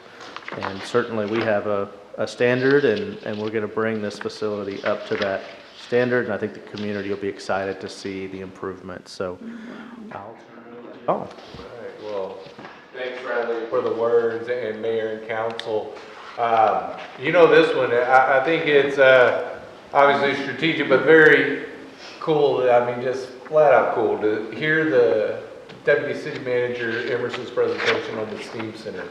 And it made me think when I was listening to her that you know, one of these projects, they couldn't happen without the other, you know, and there's a saying, today is the opportunity to build the future that we want tomorrow. And this is a prime opportunity. The fact that we are able to come in and acquire this facility and open the door, the pathway to accomplish what we've talked about for a long time with the STEAM facility at the Bledsoe Miller, and really provides two strong anchors on both ends of Elm, going along with the Bridge Street Plaza. So it's exciting to be here to speak to you. As Bradley mentioned, I've got Kelly Holichek, our Director of General Services, and her team has really done an amazing job. And before I turn it over, a brief overview of this project. As you recall, the community center was purchased from the YMCA back right about a year ago. We finally closed on the project at a cost of $2.7 million. And so since that time, one thing, we purchased the buildings from the YMCA, but as we know, this is the Paul Quinn campus, and they owned all the land around there. And so essentially we assumed the land lease from the YMCA. We have been working with the Paul Quinn campus board to make sure that they're on board with the improvements that we're making, and also really the activation of the ground so it'll really act like a park. And so right now there is a new lease that's in process, really just adjusting a little bit of that language to where the Paul Quinn board is reviewing that land lease. All is progressing with that as well. I want to note that when we got the facility in October of 2021, there was an existing agreement with the Rappaport Academy, the school on the campus as well. They were using the inside of that building in the gymnasium areas. That usage did continue and worked with us to do that throughout the 2021-2022 school year. So once that school year ended, they ended their basketball in March. We really hit the ground running in June, and that's when this collaboration between facilities and Parks and Recreation really took off. We've been performing maintenance and repairs, improvements to the buildings. The Parks crew's also been out on the grounds renovating all the outdoor recreational amenities. A lot of it is just that maintenance and really tending to the grounds and upgrading, and we'll get to some of those improvements. And ultimately, as we mentioned, the transition of our programming and staff from Bledsoe Miller to Doris Miller, that's coming up as we're looking at how does the STEAM building start to look programmatically, but then also how do we take those community services that our staff has for a long time provided at Bledsoe Miller, and making sure that's a smooth transition over to Doris Miller. It's interesting, you know, the facility is almost twice the square footage of what we have at Bledsoe. And so the opportunity for additional community services and recreation it's obvious to see. Now, a quick snapshot of the neighborhood. I mentioned the anchors, and looking on the right-hand side of this screen, you see the Elm Avenue corridor, and there is no doubt the amount of work with the sidewalks and the street work and really the streetscaping that's taken place. You have the East Waco Library down in the corner. You also have Wilbur Alston Senior Park. We've done a lot of work in that park over the past 5 to 6 years. We have the walking trail and sports court areas. And then also on the campus, right above the campus of Paul Quinn, you have J.H. Hines Elementary School, and then you have the Rappaport Academy and the Central Texas African American Chamber of Commerce. So a lot of different elements there. You see the community center multi-purpose building. In all, the footprint of the building and the surrounding grounds area, that's our work site, is about 7 to 9 acre area, depending on if you're counting the parking lot area. So there is a lot of flexibility. There's a football field, baseball field, we have soccer goals. So there's a lot of flexible space in that area. And as I mentioned, it's just exciting when you look at Elm. This is very accessible from 35, but then also on the bottom side with the opening of Bridge Street Plaza, the opening of the suspension bridge coming very soon. It's just to activate public spaces on both edges of Elm. Such a great move for the city, and we think that'll further enhance the amenities and community services for the local neighborhood. Now Kelly's going to give us a preview of facilities team and what they've been working on. Thank you, Jonathan. So here's a look at the initial condition of the building as it was when it was handed over to us. And as you can see here, it had fallen behind in maintenance quite a bit and shows to be somewhat neglected. And as you can see here, we have lots of flooring issues that we need to address. Most of those are a result of roof leaks over time, and that also results in those damaged ceiling tiles that you see there on the right. And the building was in such a state of disarray that when we first entered the building, we really needed to kind of clear it out and clean it to even be able to tell what exactly needed to be addressed, what repairs were needed. And, you know, there were some obvious areas that you can see here. Obviously, the floors needs to be addressed immediately. And then there's some cabinet work that was damaged. And we talked about all of the ceiling. But what we've done so far, we've already made a lot of headway, and our facility staff really hit the ground running, and we've engaged contractors of multiple trades and started repairs. So we've completed securing the building by rekeying all of the exterior doors. We've made general repairs to the main roof, and then we completely replaced the flat roofs. And those are the two sections you see on each side of that entrance. Our city electricians have repaired all of the exterior lights on the building and replaced any missing fixtures. We had a contractor come in and demolish the foyer on the interior of the building.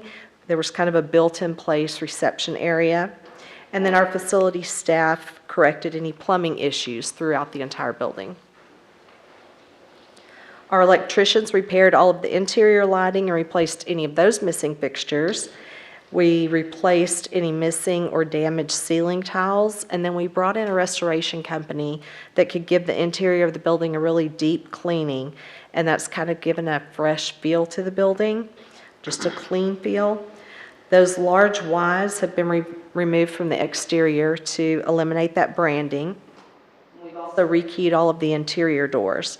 We have most of the cabinet demolition done, and we're in the process of replacing those. We've placed an order for a boiler to provide heat to the building, and we're about 3 to 4 weeks away from delivery of that boiler. And installation of that will be a priority as we'll be getting into the months for wintry weather.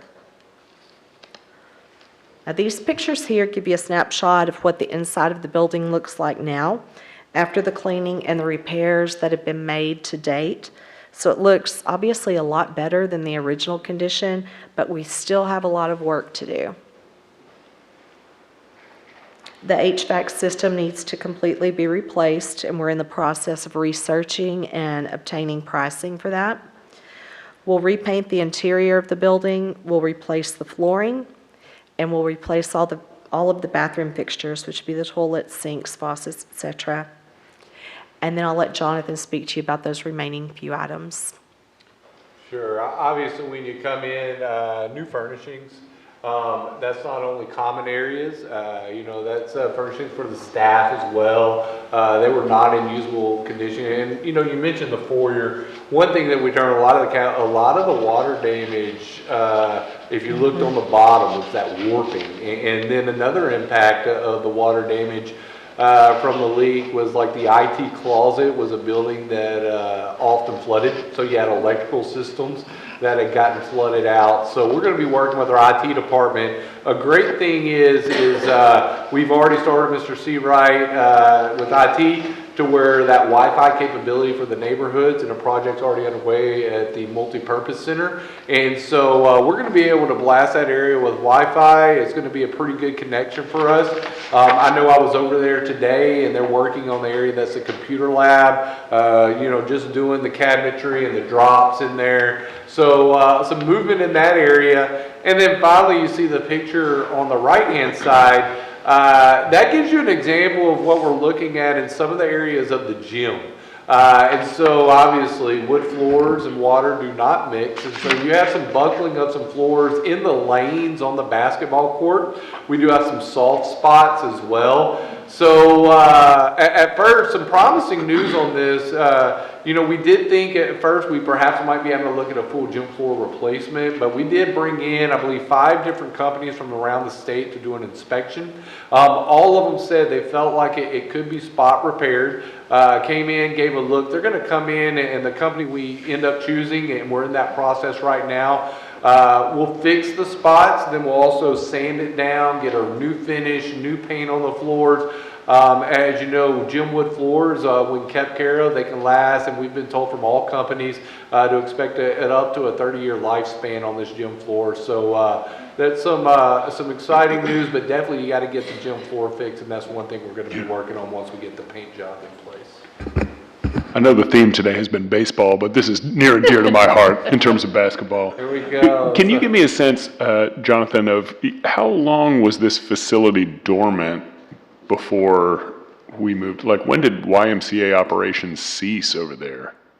I know we shouldn't be looking backward, but just to give a sense for... There was actually not a period of dormancy. They were operating, they dropped down in some programming. Yeah. But there was activity and staff in the building until the day of closing. Okay, got it. But there were some maintenance issues that weren't addressed properly. Okay, That's fair? thank you. Oh, yeah. Appreciate that, that's helpful. So much like on the inside, the same can be said for the outside. And I remember one of my first trips out there, you couldn't even see the outfield fence of the baseball diamond or the outfield. And all the way from the right field line to the scoreboard was it looked like Wrigley Field, but it was poison ivy. All poison ivy. And bless our guys, we've got some guys that really have some strong immunity to it. But first thing is, we went and did vegetation clearing along all the fence lines to open it up. That was very important, especially along Chestnut. There was a lot of vegetation growth. Then we went the restroom. There is a restroom that's in between the pool areas and the fields, but has the restrooms face the playing fields. So we got those repaired and painted and functional again. So obviously, as we're starting to have activity in the outfield areas, we have a park. Came in with goalposts and soccer goal replacements when needed and painting. Removal of safety hazards on the playground and bleachers. The playground, we do have it functional to where it passed our inspection, but there's still some needs to be addressed as we're looking forward to the future on that. We did the work on the baseball field, as mentioned. Another thing is we brought in a Bobcat and basically re-cleared the area of the walking track and brought in truckloads of crushed granite and got the weeds out. There were some old metal liners. And so we went and got that to where now there's a good walking track circling the football field. And finally, we came in, the outdoor pool had been holding water and goldfish for 2 to 3 years. And so we got that drained and power washed out. And obviously, that's a project we're going to talk about here in a minute. Were the goldfish on purpose? Were they? Not sure with it. It wasn't, so it wasn't stocked? No, but there were goldfish. No, this isn't one of Mr. Park. No. Regarding the, and I don't know if it's later in your presentation, and if so, I'll allow, and hush my mouth up. You talked about the outdoor pool. Do we know what level of, if it's salvageable? Do we know that yet? Sure. We are going to discuss the outdoor pool here in a second. Okay. And that is obviously, we're not finished with really our work and research into that. But I'll make a note of it here in a second and bring it up. So really continue, I want to mention, I mentioned the fences. If you've been by there, it is just, there's a lot of fencing everywhere. And you have to have fencing when you have pools and different sports areas. But one thing we did to make it feel a little more inviting was take down a long stretch of chain link fence that bordered the parking lot to really provide an opening. We did put the limestone boulders there to, one, if you have balls, footballs or something bouncing that way, these are actually pretty close together, but then also to keep cars from having the desire to want to drive out there, maybe get to the other side of the park property. So opening it up, and that's going to be something that we continue as well. But I want to mention, we have engaged with KAI Enterprises. And KAI Enterprises is a minority-owned firm, have an office out in Dallas, and done a variety of different facilities in the Metroplex. And one of their most notable projects was the Martin Luther King Jr. facility in Atlanta. That's both a community center and an aquatic facility. Won some awards for that. They were named the architecture firm in 2020 of the year for the Dallas-Fort Worth area. And the neat component of this, the lead project contact that we have is Mr. Derwin Broughton. And I had no idea at the time, even though I was here, but Derwin's like, you know, I've worked on a community center for y'all before. Come to figure out, he was one of the players for a different firm at the time that renovated the South Waco Community Center. And I'll just say, you know, South Waco has held up very nicely. We've always been really pleased with how that project, so we're excited to have Derwin back. They're excited to look at a couple things.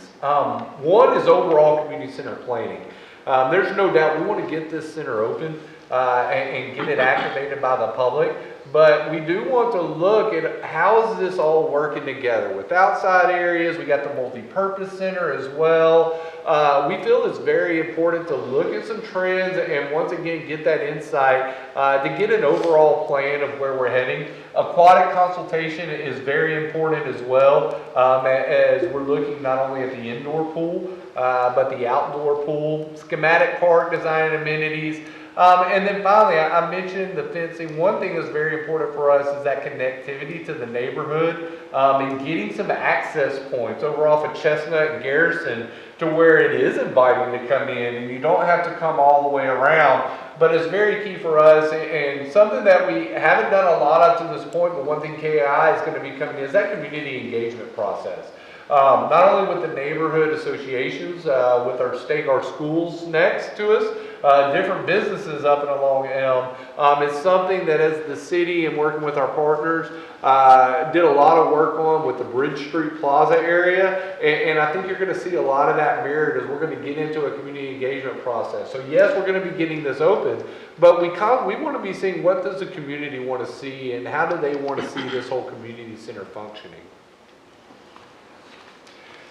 So to the pools, first and foremost, when you get into the pools and the liability, we have had several consultants out already, and KAI is going to be leading up a plan here. But we know that both the pools need to be brought up to code for accessibility, and then also the drainage systems.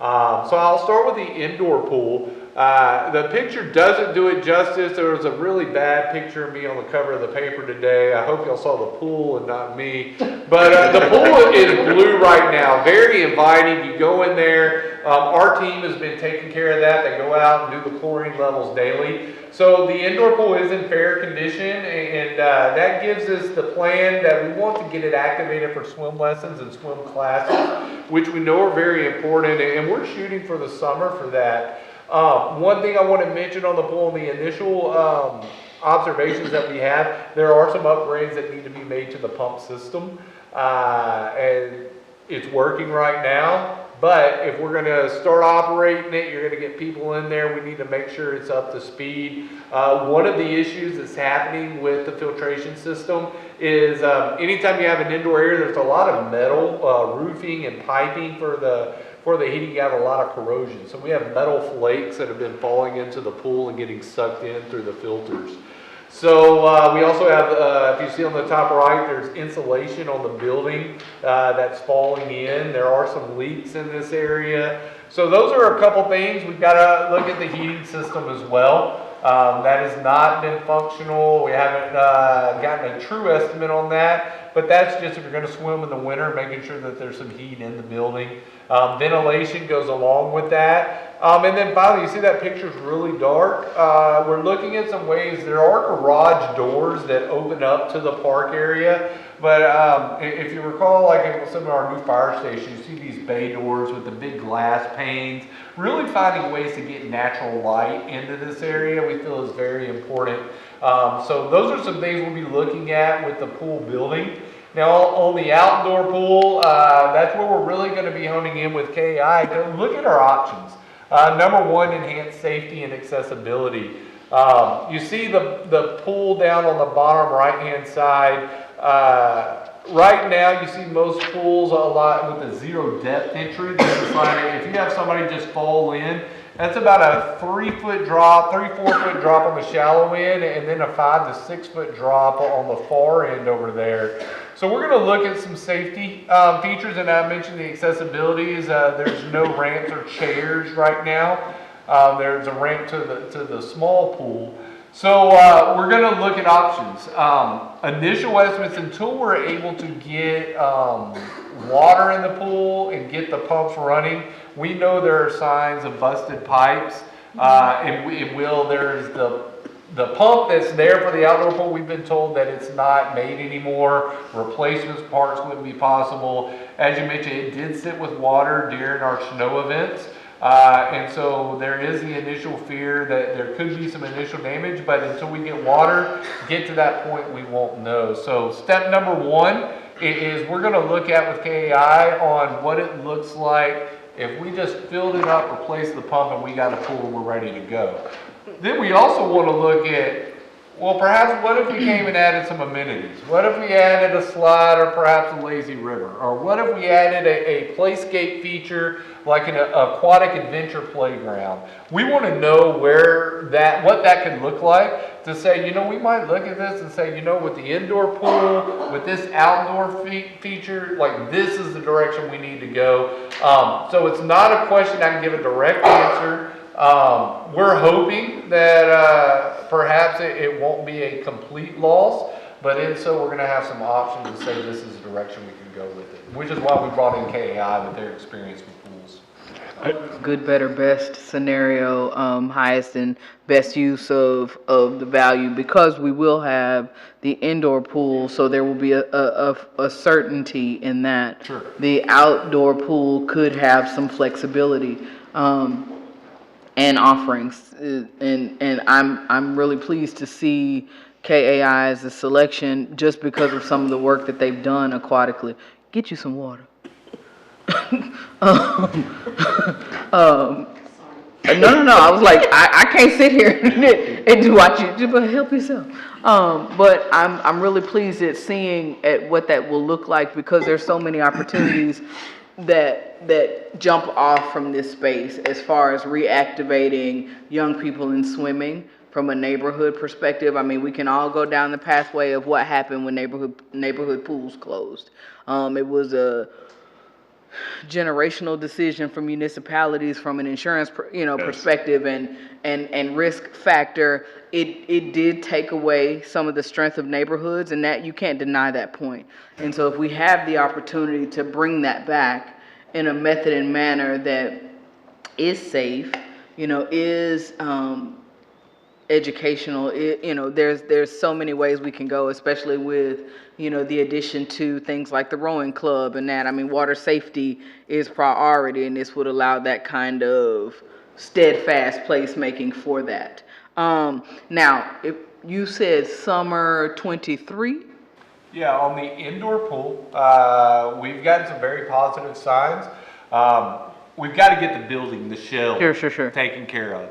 But we are trending with the quality of the water and some work to be done. We feel like we could be having swim lessons in the summer. That changes scope of staff. It does. And that's some conversations we had. There's some different organizations here in town that we've already communicated with. And it's been a while, but up until 2011, our department did operate Waco Water Park, which is now known as Hawaiian Falls. And so we've been in that business. There's a couple of us that are around. We know what it takes.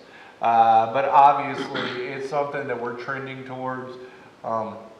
With pools, one of the guys told me, very rarely do you get a second chance with pools. When you build one, you're usually stuck with how you build it. And that's where it goes. Perhaps we would, be okay in looking at the funding and where we're at. But if we do go down the route where we've got a second chance with it, we want to examine all options and really look at, what could this be? And we want to have that dream session. What will, when do you propose that and I know this is probably all dependent on KAI's findings, that the community engagement will take place? Soon. They have a quite aggressive schedule, and I'm not going to quote it off the top of my head. Tom Bach might know in the back if he's here. Bach is here, and he's looking like, yeah. 6 weeks, okay. We were very impressed with the response that we've had from them. We're working through, obviously, some negotiation on the contractual side of things. But they know first and thing, they know that we're already moving on this. So we do expect a pretty quick engagement from them. I appreciate, from the city's perspective, the willingness to take on a pool. I think that there are, for such a hot weather climate like we have, which is often at times, present weather accepted, kind of 6 months of summer, there are not a lot of affordable swimming options for the average Waco child and average Waco family. And that's very unfortunate. And so I really appreciate our city management's willingness to take this on, Parks' willingness to take this on. I do think we probably need to have a true best practices with safety, liability, training, staffing, that it's got to be as airtight as we begin this process, once designed, of course, and operational. But I am excited about that aspect. I think that there is great liability there, but the opportunity for essentially kind of equitable swimming access is really important. And so I'm glad y'all are taking that on. And I also really like appreciate y'all trying to get some natural light in there. That photo looks like something from a swimming pool behind the Iron Curtain, from 60s or 70s. Kind of looks like a bleak place. So if you can get some natural light in there, by all means, go with God, because I think we want a little more positivity out of our indoor swimming options. But thank y'all so much for taking this on. Obviously, this facility was in a special way taking this over, and y'all are doing the best we can to salvage what we can and build out what needs to be built out. So thank you. I want to quickly echo Councilmember Borderoud. I hear about pools all the time from our residents, and I imagine that's true of all of us.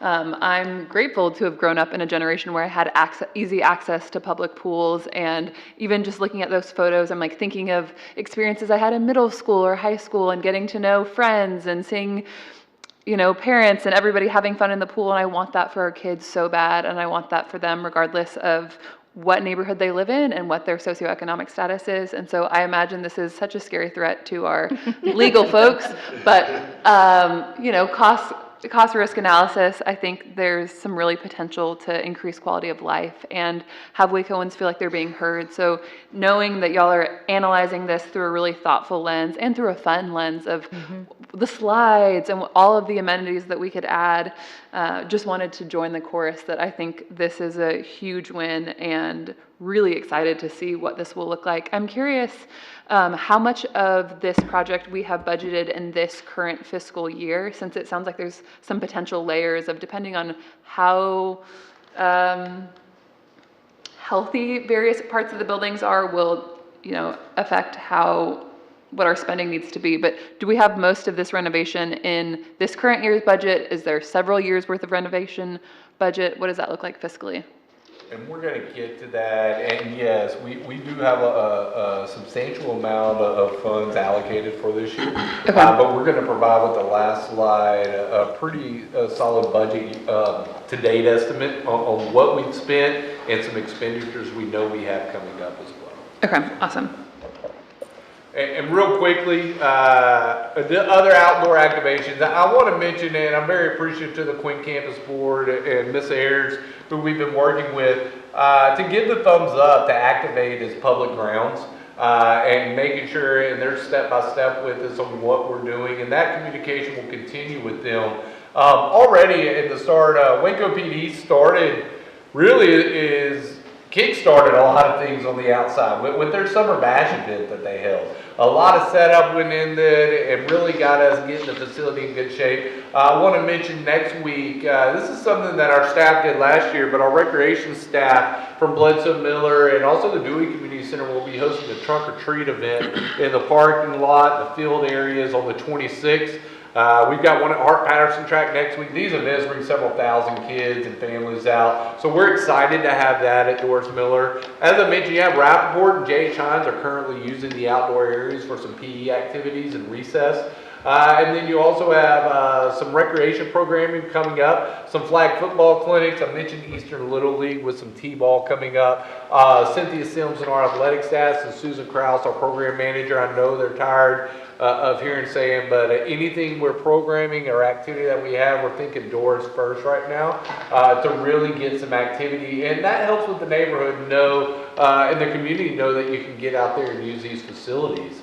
And with that said, very important, obviously, we wanted to speak to y'all today and lay out our plan, but the communication, what you're going to be seeing over the next 2 weeks is a full communication plan where you're going to see some signage along the perimeter fencing that announces that the playgrounds and sports fields are open for public use and that our community center is coming soon. Also going to have a phone number on there for people to reach out if they have questions about the project.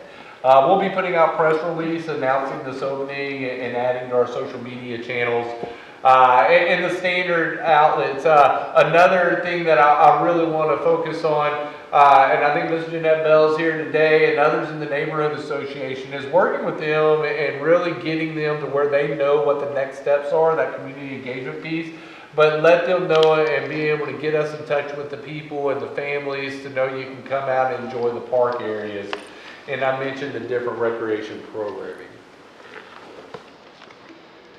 So a lot of different areas, and Kelly and her team have done a great job in providing this timeline here. So some small print. So I'll hit some highlights. Obviously on that first phase is the interior. One of the things that's hanging out there is that the HVAC work. The heater and the boiler and getting that installed and up to date. And Kelly's going to speak about some of that cost we're looking at there. The outdoor areas are currently open, but then we get to the pools. We're hoping to have those, like I mentioned, by the summer. We're going to do some planning on the outdoor pool, and that design phase is going to be taking place over the next 6 to 9 weeks, and really looking at schematic design as well. So, you know, as projects go, and this one's definitely an onion to where we're peeling back some layers. We don't know what we might find, but we are trending very well and excited to get to this point to where we're hopeful for some activity very soon in the first and second quarters of next year. So looking at the budget overview, wanted to mention first, and Kelly, you may can speak to this really quickly, about the square footage that we have and how that breaks down. Okay, so what we've spent to date and then the upcoming interior renovations that are listed in that second bullet point. There's 33,500 square feet in that building, and with our estimated improvement costs, just the improvements would be $59.70 a square foot. And if you look at adding the purchase price of the building on top of our improvement costs, we're coming at around a little over $140 a square foot for improvements and purchase. And just to kind of compare that to if we were to lease a space or to purchase a space, we would be at least 4 times that amount. So it shows, you know, our renovation plan and how we feel obviously it's a good decision not only community but making some sense there. We did have an initial, after we purchased the property and worked with budget, there was $1.4 million to go to the interior improvements. To date, we've spent approximately $200,000 on the work that Kelly outlined, but we've got some big items coming up. I mentioned the HVAC and boiler system. Right now, that's looking in the range of $800 to $1 million for that replacement. Mentioned the pool, indoor, just that building with the installation fog and the corrosion, and looking about $100,000 there, safer furnishings and equipment. A couple items that we were hoping were not going to be a complete overhaul, but as we've gotten the renovation company and the cleaning done, one, the flooring.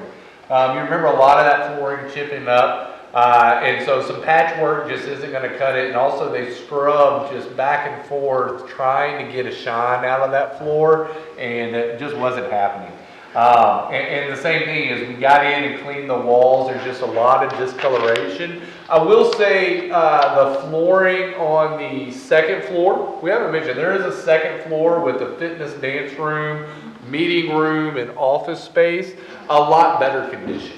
And so there's some positives there. That fitness dance room is great. It's got equipment in it, mirrors are up, sound system, we could go right now. So,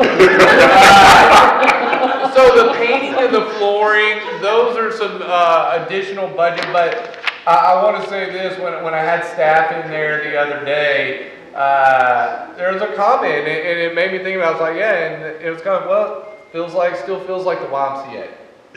We don't want to, I mean, the YMCA did a great job and established a lot of relationships in the community, and some of those things will continue, but I don't want the feeling when you walk in that it feels like you're back at the YMCA. It's just been cleaned up a little bit. And so I think that flooring and painting will go a long way. Just the freshness that will bring, and it's already a huge improvement from when we first walked in. But then water heaters, there's replacement there. So if you start adding up, it does seem like right now our current estimate for the interior is going to be closer to $2 million as opposed to that $1.4 million. We also, through the CIP process, had $2.5 allocated for the outdoor renovations. Now we're working with KAI for the cost estimates on the indoor pool. For the pump system, we're considering that outdoor renovation. Also that outdoor pool redesign. Some other things we're looking at, sports courts in good condition but very hidden on the back side of the pool building. And so we're looking at some reconfiguration of the property. Right now, home plate for the baseball field is on the far end of the campus. And as I mentioned, a playground replacement. We feel that's very important as well. So there are some things that we're looking at. We do have this money allocated, which obviously gets us to start, gets people into the building, gets people into the park. So that's number one. But in working with KAI, we're going to continue to look at determine. It's like, okay, here's our shot to make an investment, and what's it going to take to get to where we want this facility to be. So with that, we will take any questions. Questions or comments, and I will note we're running about 25 minutes behind schedule today and a little past our cutoff, so. I'll just say real quick then, I'm sorry, Mayor, I'll just say real quick, yeah, good that Gantt chart was very revealing as far as this timeline being pretty compressed. I'm impressed with how we're getting this rehab fairly ambitiously and aggressively completed. And I know that this takes some sequencing with the other project that Deidre had presented. So I appreciate staff's work on getting all this going and getting it up and running, and looks like we'll be in there middle of next summer, or maybe sooner. Great. Great work. If y'all want to get a camera crew, this feels fixer-upper worthy in terms of what we're taking on, so great job. Said it already, we're grateful for the ability to do this, to integrate the connectivity between the properties that we have, the multipurpose center, now with the Miller facility, which has, I mean, just incredible potential, doubling the size of what we have with Bledsoe Miller, but it'll just add and enhance on so many levels. Our community center, our recreation facilities, complementing the STEAM Center, it's just, it's a tremendous growth for our community, for District 1, and for the city of Waco, so we're appreciative. Excited about the project. See, I cut it short. Oh. There's baseball fields there, Alice. Michelle would buzz me quiet.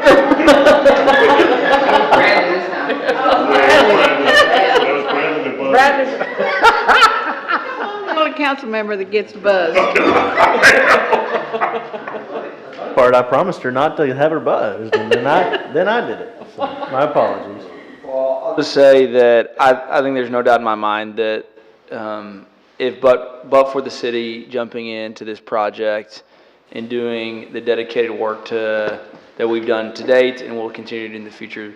The residents of this community would not have access to a space like this, and it's just really great to see us go from see the South Waco Community Center, you see the Dewey Community Center, and now you're going to see this community center just really reach these high standards for of quality. And I'm really appreciative to everybody's efforts to get us to this point. So thanks, guys. Thank you. Thank you. Mayor, I might suggest that we go ahead and adjourn for a short break and an executive session, and then we'll hear from Clint in the business session. All right. Are there any requests for future agenda items? If not, we will recess work session and reconvene regular session for executive session as read into the record by the city secretary at 5:11 p.m. Are we good? Texas Open Meetings Act, Section 551.072, and Economic Development, Texas Open Meetings Act, Section 551.087. We are now in executive session.